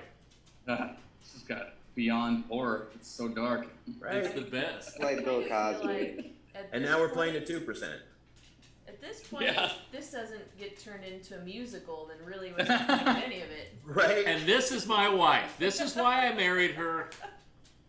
Yes. I'm just saying, Like there's a lot of opportunity there. I agree. Serialized versions, like we've been mentioning, this could be a future episode. Like I feel like it's slowly turning from joking to everybody being convinced. Like, what is it, 12 Angry Men or something? Like we're slowly converting the jury, and everyone's getting on board with this idea. Right. just by joking about it more and more. Oh, it's so good. Yeah, just keep it written down. Don't throw that one away. No, there can be no evidence of this. I'm tearing this live stream down immediately. This good. This goes nowhere. Good. Glad. Nobody ever sees this. Man, my blueberry bit was so good.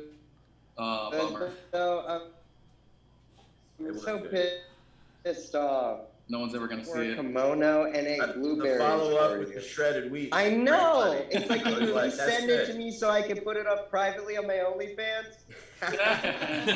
Sorry, you Wait, ran over my is it joke. OnlyFans? I'm sorry.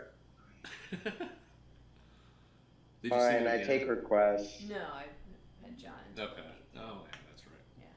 So it seems like we've got a structure, We have a structure. We have a premise. Trailer. It's It's off a the trailer wall. in the sky. It's Storm Trailer. Yeah, Falling no, on this guy. Wait. Can I just? I wrote some things down, and I think I can improvise a little Orson Welles oh, let's go. Fire Okay. away. opening. I'm here for this. Always good. Did you guys all get quiet and not giggle? I think That felt weird. your screen froze up a little at just the wrong time. Okay. Yeah. Oh, sorry. Was I not ready for a second? God forbid. All right. We're losing light, so let me see if I can do this. Let's go. All right. Diaphragm descends, waistline enlarges, ribcage expands. Orson Welles. Oh. All right. Listen to the sirens. The storm is already here. The Wizard of Oz is not as glamorous in real life. Being tailgated by a tornado, our intelligence cannot comprehend the intelligence that flows in the wind. One's eyes cannot detect the eye of the storm. Lightning doesn't strike twice, but this storm never goes. Is it just bad luck, or is this a storm trailer? It's There you beautiful. go. There you go. It's good. I like the inflection and the copy was great. Nice work. And the strategic pauses Yeah. at No, that's definitely inappropriate times. Yeah, I'm bad at reading. It's so good. Yeah. No, we Thank definitely you. have I to try open my with that. Never learn how to read. That was so good.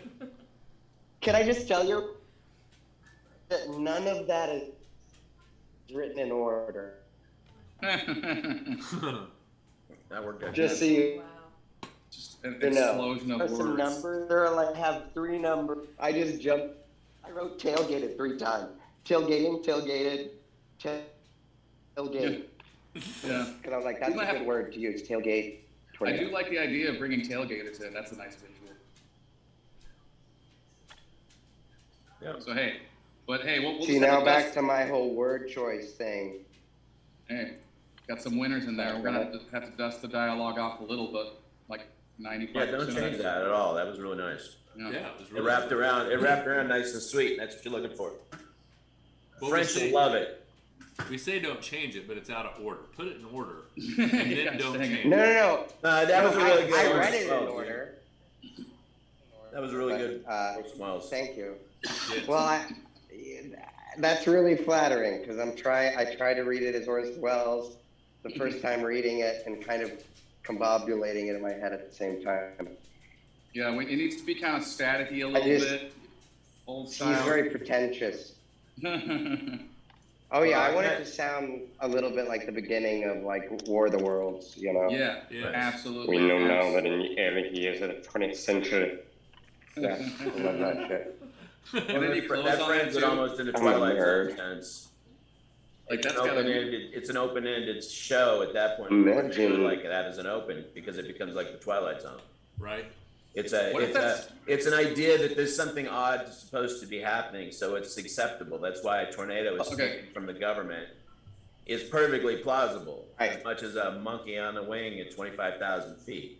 You know what I What mean? if that's I don't want to overuse it or anything or overwrite, but what if the storm actually has a voice? What if it's that? What if the storm communicates as Orson Welles later? That would be Actually, cool. Well, I mean, I can also initially, do Rod Sterling. if Yeah, if or I if you were got another I voice. mean, if I were to do it in a, pay in a no long-term attention sense, to the sirens. Go ahead. Yeah, no, do Orson Welles. Oh, you want me to do? Orson. Okay, I'll not do Orson. I just said I would do Rod Sterling reading it. Could be a little. I'll do a short bit. Pay no attention to the sirens. The storm is already here. And, yeah. So. Yeah, no. I like that one too. no. I don't. I hate that. Do the other Now one. let's take it Fuck one that step voice. farther. Don't ever do that again. Have them duel. Have them duel. You can have dueling shit. introductions. Being right? tailgated One of them by is better than the other because you know they both think they're awesome, Hey. right? So Yeah, they're you both think doing the it's- same intro, like dueling banjos. When Wait a you are minute. in the. Wait, Is our go ahead. storm being tailed by another government storm that's sent to bring it back, and at the end we have a It storm could. fight? Storm fight. It could be like you could do a Jerry hates all spoof these of ideas. you could do a spoof of the perfect storm. A perfect storm, you know, where like multiple storms converge. Yes. And then you got a weatherman whipping his glasses off like, dear God, Jesus Christ. there's 3 fucking storms touching. Something like that. And they're Correct. just storm fighting. Hell yeah, absolutely. I like it. We need to have I a like storm fight. That would be Uh-huh. the season finale. Yeah. Storm This is- fight. By the got end it. of August, we'll have all the Chase. miniatures done to destroy. Down by a Everybody's in charge of like 5 miniatures. We've got a lot of miniatures to make.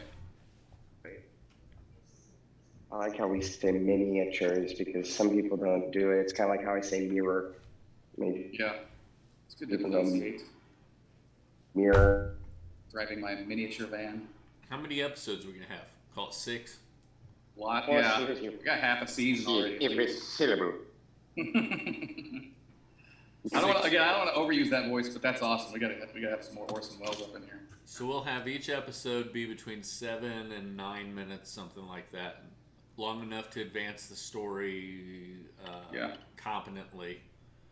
Yep. We need to set the arc of the thing. We'll have the main battle be between the two the government storm and the freelance storm on the season finale.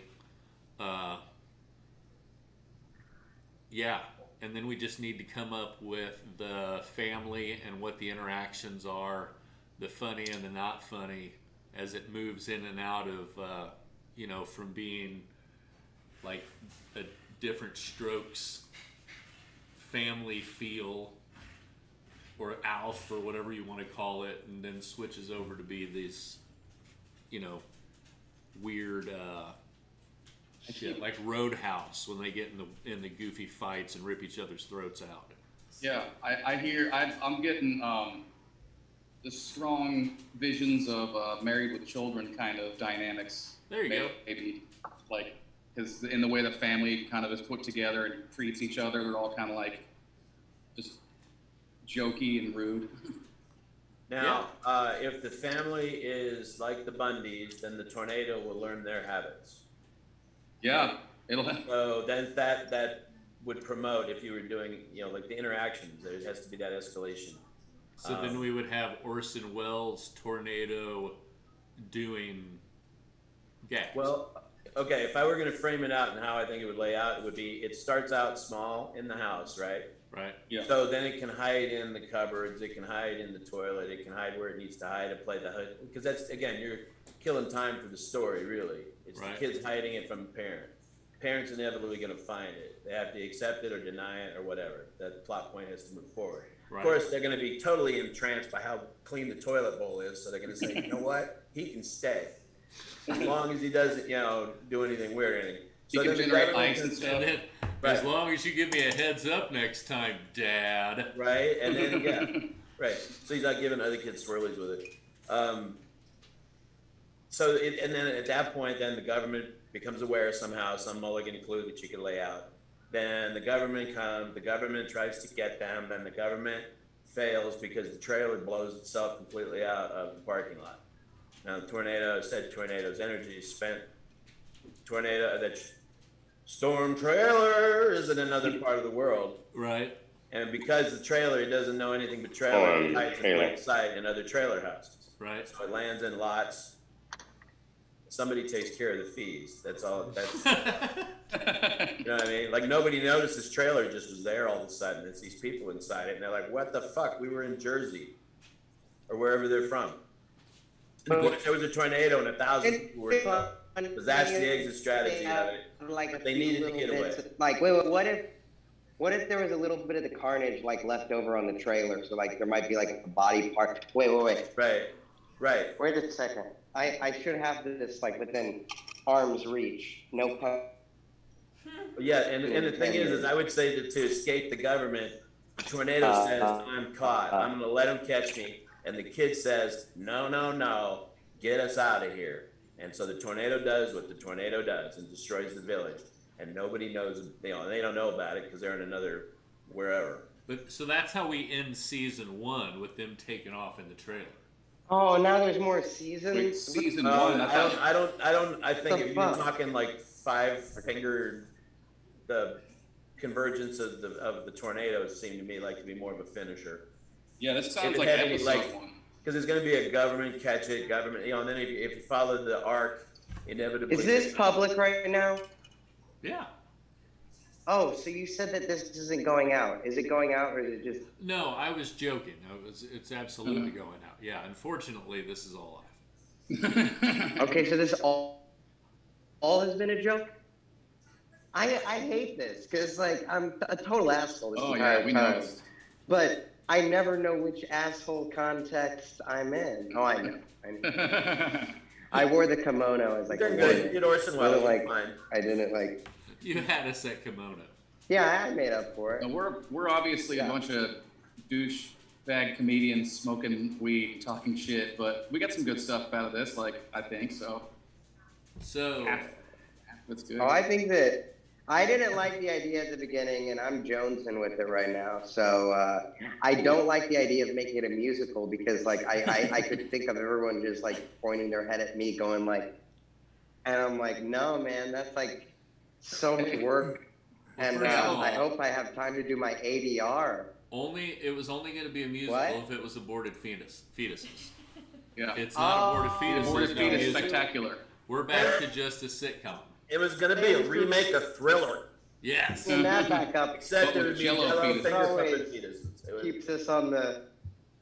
Yeah, it's on track. I love it, guys. So for our season of this, do we focus on the interactions of the family and then the other government storm coming, and then the storm that wins is like, look, I need to get out of here. You guys will never be safe. And they're like, no, we're coming with you, Stormtrailer. So, all right. And that's where they kick off.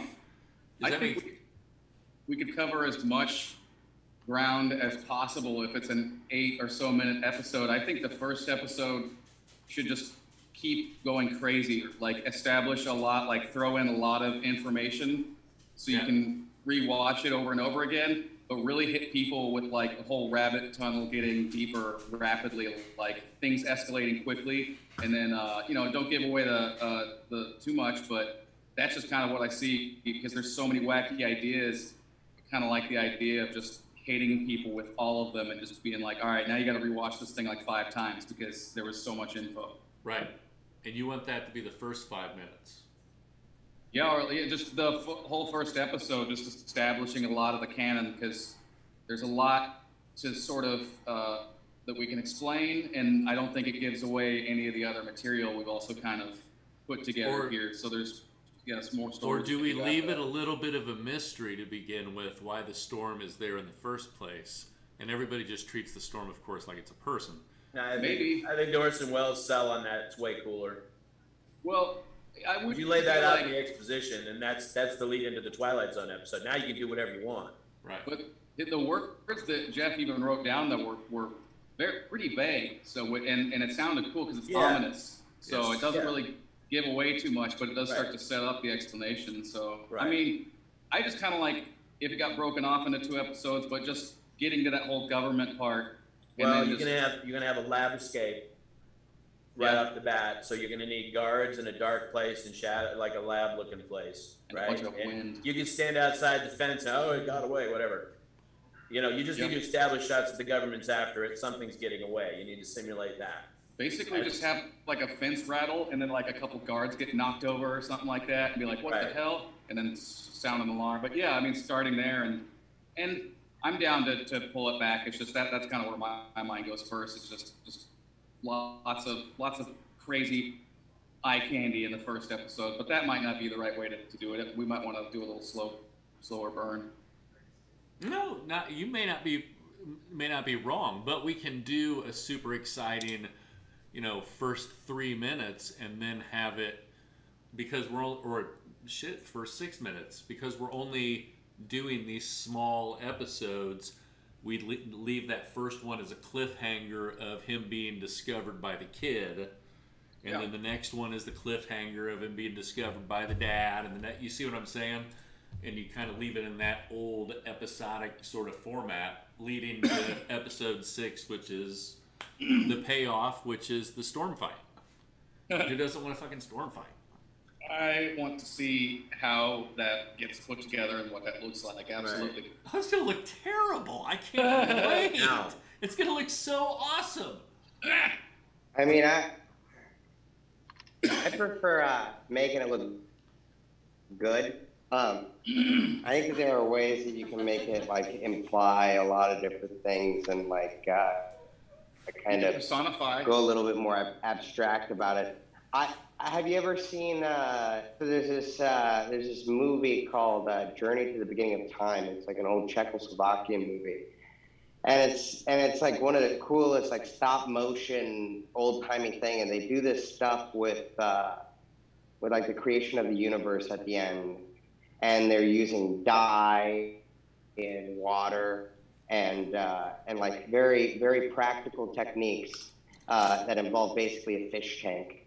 And it's not as difficult to create something that certainly would look original. You just like caught up in your head, is it going to be something? Because when you do something like artistically special effects, like a storm fight, you want it to you want to leave the expectations kind of at the door to an extent. The only expectation you want to have is not what you have, Jake, which is it's going to look like shit. You should have the expectation of, let's make this look cool.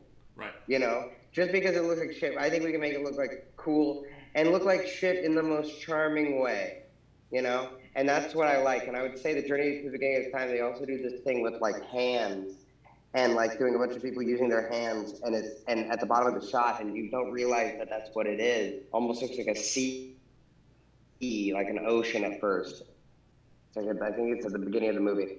But the dye. So when you say like a fight, a storm fight, you're using cooking oil and water, and with gravity, they're like this, correct? Right. Now, if you're filming it sideways, you flip it like this. Now you have a vertical, you have 2 axes. So now you can shoot air through either thing, taking the footage, right? Just like air compressor. All you do and mix up those things. And as those bubbles interact and those 2 things interact, you shoot it in a higher frame rate and then just play it back at normal speed. It's like the scene in like Goodfellas and stuff, like Robert De Niro coming around it, instead of being like, it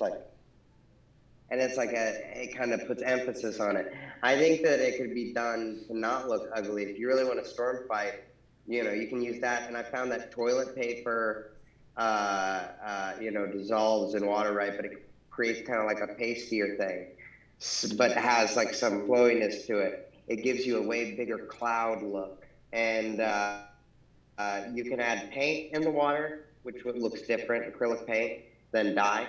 But a mixture of all those different things, you can create a really nice storm, very practical, and it wouldn't be like a nightmare, like all this other stuff sounds like. Because it seems easier for me. What? Oh, sorry, I didn't mean to interrupt. What? I had a tangent, but go ahead. It's hard to tell when someone's finished talking with the starting and stopping of the video. Go for the tangent. It's terrible on here. It's terrible on here, but I want you to go on your tangent. Don't lose it. All right. No, well, it's just I don't know where my mind goes, and it could mix, because I think of like the Marvel stuff, or like the cloud fight when they had the whole. We obviously can't do that, but like could do some funny ass like Godzilla shit too. Mix it in there with the practical effects as well, and have like fists kind of coming out of the effects, have a face. Yeah. I don't know. Stuff like that. Personify give them a bit more of a hand-to-hand combat, but still keep it like Storm-like somehow with what you've mentioned there. So that's kind of. I had this idea. This sounds terrible because I don't want to sign up for this. But I know it's terrible. I should stop now.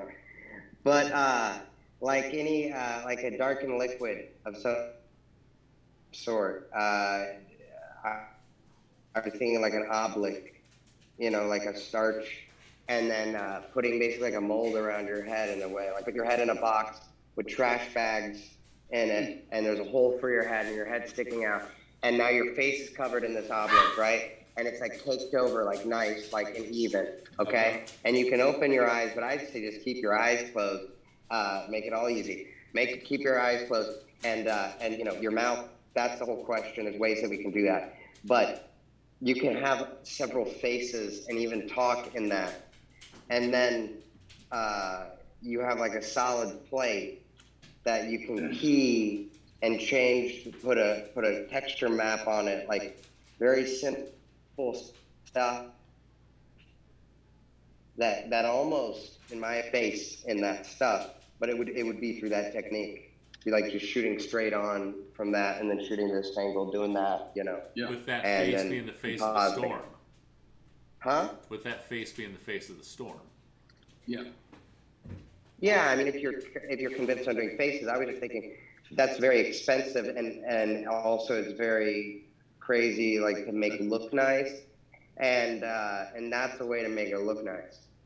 Okay. Yeah. I don't know. Like I said, I think that if you take some of like the human aspects, and then some of the other, like you said, the toilet paper and dyes and things, and sort of mask it a little, it probably come up with a pretty neat effect. I like the idea of getting weird and messy with the face paint and doing some expressive stuff there. So I'm down with that. Okay. That sounds like fun. I think it would be fun, but I also think that you're right. I think you're right about that completely, because it's about compositing it together, and I like when you do it with sorry, I just forgot. Goodness gracious. What is it? What's your first name? Guy with the good idea. I'm Jason. Jason. Yeah. Hello. What Okay. the hell is going on? Jason. I haven't understood a word he Perfect. I'm said. so sorry. This is a little I was trying to figure out a name, okay? Jason, I respect you. I was trying to, okay. All good. Damn it. Backpedaling, welcome back.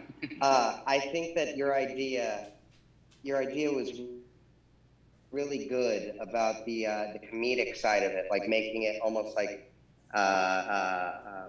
pop art, like Kung Fu Pao, like having some comedic aspects to the story. However,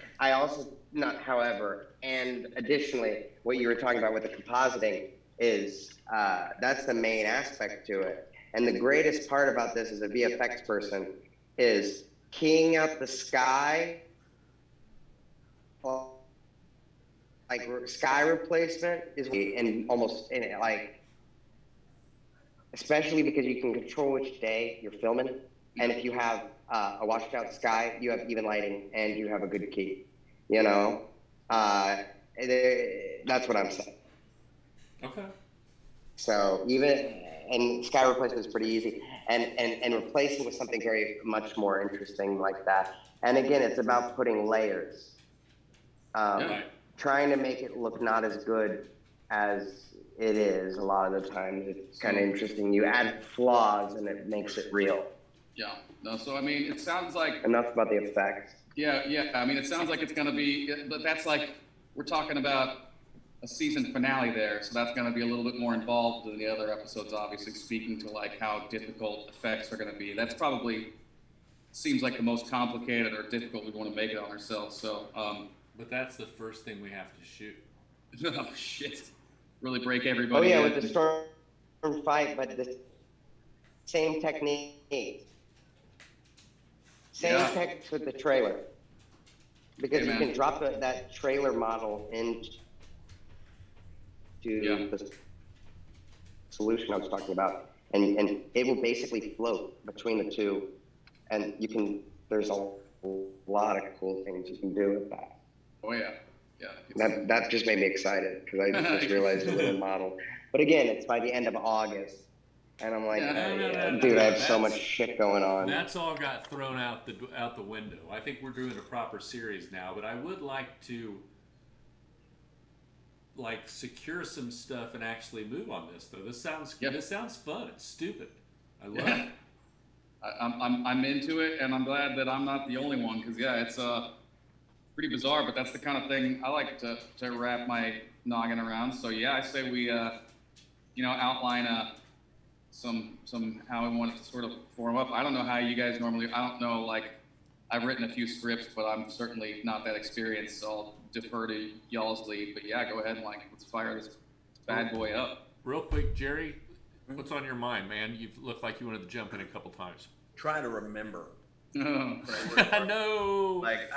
Brain. Okay, so on the record, as far as the tornado's communication at first. Okay, so to go to a speaking point where it masters speech, it has to learn how to talk, right? Right. So in its early communications, it communicates through light flickering. We'll go to communicates through the TV and escalation. Okay. Probably one could say it learned from cable, and so then you can make the personality of what it does or how it responds be based on what it knows, what it's learned to be human. And that's where the worst elements of what being human kind of could come out if you're trying to make this a moral story. You know what I mean? Right. You're learning to be human. But it's a progression. Now, if but you he's were learning to be human through Orson Welles flicks, right? Well, okay, so here's a cost-cutting thing. My thing is I'm having trouble here. So, okay, you've got this tornado thing you have to put through this entire movie. What if the question is not so much that it's a tornado through the whole time, but it sort of becomes like the personification of a person. He's a person who comes to live with him. So you see the storm come from the sky, land in a yard. Right. And through the electricity, you see a pair of feet emerge, right? It looks like a person. Oh, Jesus. Right? Like Terminator up in here. And then exactly. So now it's this thing, and it meets this kid at a park, and for some reason they hit it off. Naked? He's naked. Wait, first, how right? is this supposed to make it easier? Well, now you're dealing with the person. You're not dealing with having a special effect the whole time. No, it's dealing with. Oh, you're saying that it. You could I'm saying as a way to get around having to have the technology end of it. You have to have a tornado for this. For all this to work, you have to have a tornado that works. You can't pull the tornado off. Yeah, it's a good story. But Well, there's 35 different ways that you would want to go about doing a tornado, exactly. And you want to pick 4 or 5 different ways. I'm just giving a shortcut. In this. That's all. Same I think it's it's kind of, to me it's way harder to. You could go into a because it's more of a sitcom. It becomes more of a. You're talking about the situational stuff within the family. This thing has to learn how to be a person, right? And now you're just basically doing whatever that robot kid was. It's learning to live among people. We don't know if it's necessarily personifying. It could. But I'm just saying, if you need to have an excuse to have it in a form that's not, because then all the things with the events happening could be practice, right? Peter Parker shooting shit all over the place. They'd cover that up. Yes. Because it's a secret. So now you have a chance if you want to have a boss battle, you're going to have to send your own boss. Well, what if there's another guy that looks just like him? They send them after each other. This is they took the shape of the person that was the scientist that created them. That's the only person they know. They're faking it. Right. Maybe, I don't know, or it was a victim or whatever. I don't know. But it's got to have a reason it's a reason to exist within the context of being able to do character work between it. I mean, because where's the tornado when the kid's at school? You know what I mean? Right. You can't run this too long. You can't run it too long every day. It's an everyday experience. Otherwise, now you're talking Malcolm in the Middle. Well, go back and watch you can have the Sigmund and tornado Monster. sitting on the couch watching TV. Every Sigmund and the Sea Monster episode would be a plausible plot for this. There you go. Right? Because you have a physical thing and they can do things and they can interact and go into public and learn the wrong things. There can be bullies, whatever. But that's if you're doing that, with a manifestation. And then when the fights happen, they transform into their original shapes, which is the tornadoes. And they could use the tornado shit when it's convenient. But that's a lot of special effects. So what's a cool manifestation that isn't just, hey, I'm a person that He has know what like I'm saying? I would think if you had a kid out watching blank the eyes. stars or something and watched it appear out of nowhere, like it witnessed it just appearing, and it was the first person, and he wasn't supposed to be out, right? Right. So this thing just shows up, a glowing person. What Why if is you it just glowing? go cheesy as fuck with this thing, and it's literally just a dude in a tornado costume? For real. Yeah, right? We just need a Great Dane. Is that what we're and thinking? then you only need the special effects for like the storm fight, or if he is hiding in the toilet, or just cheesy little things like that. It just Then you depends on gotta- how goofy you want to go with it. Then you've got a Ted situation there, like those McFarlane movies with the teddy bear, Yeah, kind of. sentient teddy bear. But it'd just be a person instead of like, yeah, I know what you're saying, like just a, Yeah, a 'cause then he lightning could just bolt be- suit or something. But I think part of the joke is maybe it could be one of those hiding in plain sight type deals where like. But he's he still puts wearing on this a pair of stupid. glasses and everyone just forgets that he's a tornado. Right. Oh, So hey, he's Jack. stupid like that. like Clark Kent. Right.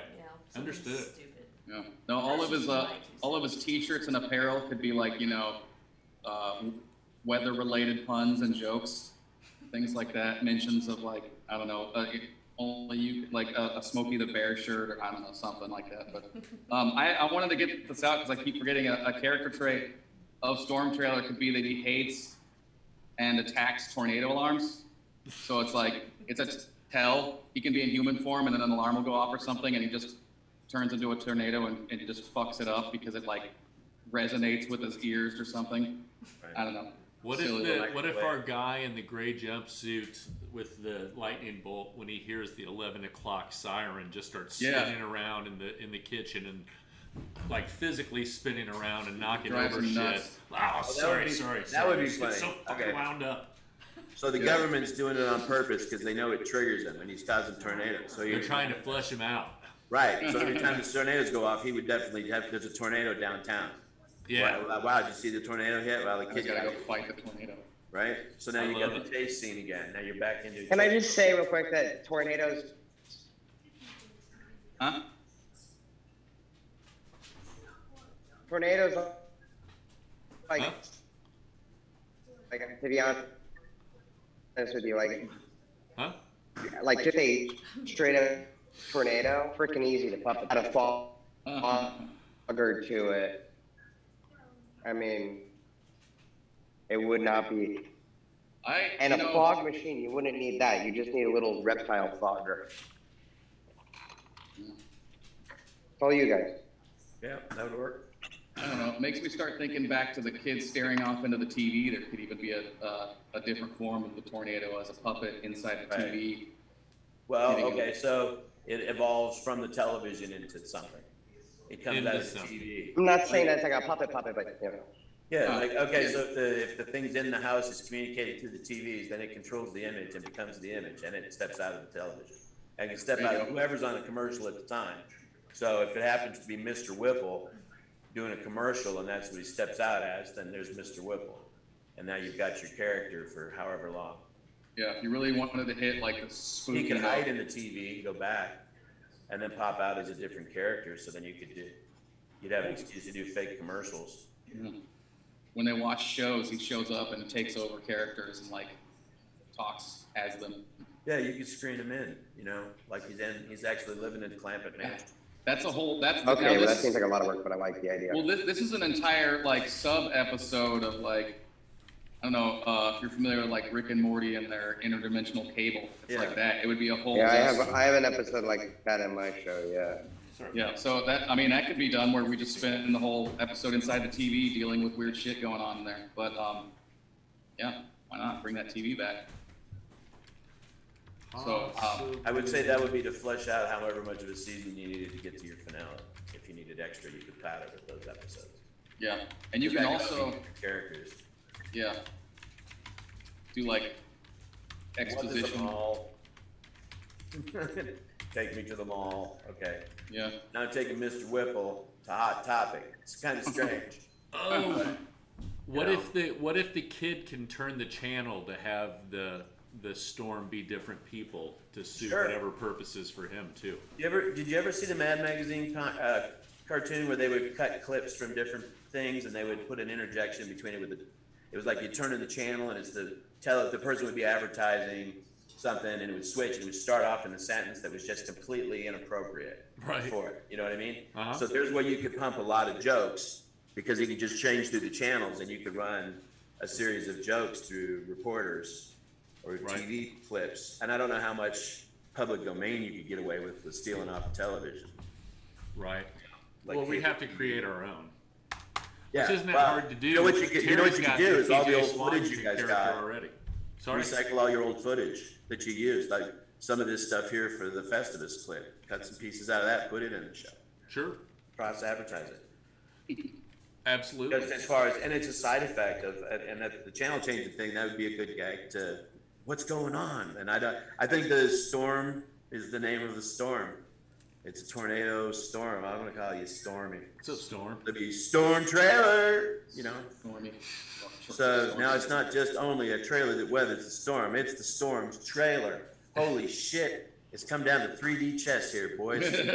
I was wondering when it would all again 3D chess? Again, oh 3D my goodness. chess. 3D. rock hard nipples. That's a 3D chest. And everybody. That's in Braille. You do that all in Braille. You arrange the nipples in Braille and you send a message out to people. Oh. If you can read this, you're too close. Arrange? You mean by arrange it? What if we had their nipples say things in Morse? I think we've jumped off the deep end. That's how they communicate. They wink. No, we'll have little hidden things in the episodes where their nipples say things as you follow along. This is the dots and dashes of their rock hard nips. It's another sub story, another subplot we can explore. It's the nipple world. Well, I'll tell you what, we didn't write a damn thing, but we wrote a lot down. Yeah. Well, yeah. What do you normally have when you're like? You guys usually have a script started because we pretty much just kept on spitballing. But we turned this into an entire season. I mean, this is something that we could put a little bit of effort into and put out a fun, entertaining. Can I say something about that? 100%. Okay. Well, here's my thought on that is that if you want to do that, fine, you do it. But just because you have like the backstory and the information and like the whole idea, doesn't mean that has to be shown to the audience completely. Right. A lot of the stuff you throw in and it's like show don't tell kind of deal. Like we know it as writers so that everything has like motivation and you can lead it somewhere. But it was like, I think it was what you were saying earlier about how like Seinfeld episodes are started backwards and then, started with the ending and then worked your way backwards. Right. You know, it's something like that. You don't have to share everything. And just because you have all these ideas doesn't mean that they need to be episodes or full, you know what I mean?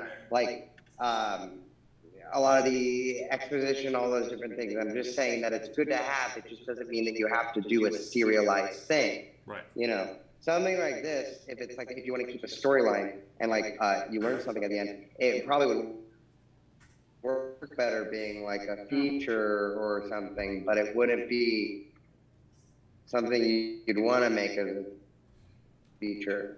I don't know. I think it's the kind of so serialized. Sorry. Go ahead. Thingy, the video stuttered again. it kind of it sort of just depends upon if we do want to learn something, because it's either going to be like you're saying, where it's like an evolving plot and there's a moral lesson at the end, or just different weird shit that these characters keep getting into, and it's just fun to write for them. So I don't know, and how you structure the episode to kind of have that. Well, but what I'm saying is, later. that's what I'm saying though. I think if you come up with that ending for a season, right, we can work towards that in whatever way we want to work with all those ideas that we threw out today. Well, so far it's a storm fight. You know, navigate. That's not exactly the most sophisticated thing, but it could be pretty cool. So no, the storm fight's brilliant. It's okay. so good. All right, my mistake. I love storm fights so much. I mean, that does feel like a pretty epic place to get to. So that could sort of be our MO is figuring that out. And yeah, just sort of just try to make it important in the characters' lives and like pretend this, like, how do we make it, you know, you got to make it you have an emotional investment in it, which is gonna be hard by personifying two storms. So right, yeah, but they did it. We'll figure it out. That Hulk movie. I'm a great actor, but we can, you know. Yeah, no, we'll do some effects. Yeah, that one. You can play Stormy. Yeah. There you go. Stormy the I'd Storm. be happy to do stuff. Yeah. I always like lending my voice to things. Yeah, well, I'm there too. If we need any Vin Diesel style screaming dudes or anything like that, I do the metal vocals, so I've got a little bit of a register there. Absolutely. We were listening to one of your songs. You do that the too. other night. What kind of metal vocals do you do? A lot. Like I could hear a demonstrate like that kind. That's me at 6 o'clock in the morning on the toilet. Clearing your throat over the toilet. Yeah, no, I do the highs. Did you do? Do you support it from the tummy? Oh yeah. Are you supposed to? Massive diaphragm work. I've been doing it for like 15 years now. There's no way to keep going if you don't figure that out. Real quick, guys, I'm gonna close up the show. Yeah, I can hear your false vocal folds. You're doing it healthy. I like it. Glad to hear. I think Stormtrailer becomes a reality. I think we're on to something delicious. I think the hard nipples have to happen. And I'm going to close up the show. Yeah, it's been, you guys all hang around. Everybody else. Hey, can I close it with Orson Welles? Please. Yeah. We're going to close with Orson Welles. Okay, thank you. Okay, here we go. Lightning doesn't strike twice, but the storm never goes. Is it just bad luck, or is it a storm trailer?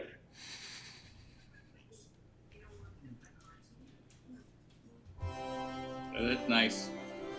Oh yeah. That's good. There you go. And now we're on the closing credits. And I can turn my mic back off. Yeah, no, that's a great voice there. Looking forward to hearing more of that. Yeah, good stuff. I can do better. I'm just put on the spot. Well, yeah, and there's the technology is messing with the timing a lot too. But yeah, no, I'm glad. Super glad to find a bunch of like-minded, insane people who like writing. So yeah, let's put it together. Let's see about this project. So, when do we want to do this next? Yeah, what's the timeline? You guys got to write some stuff up over there, something.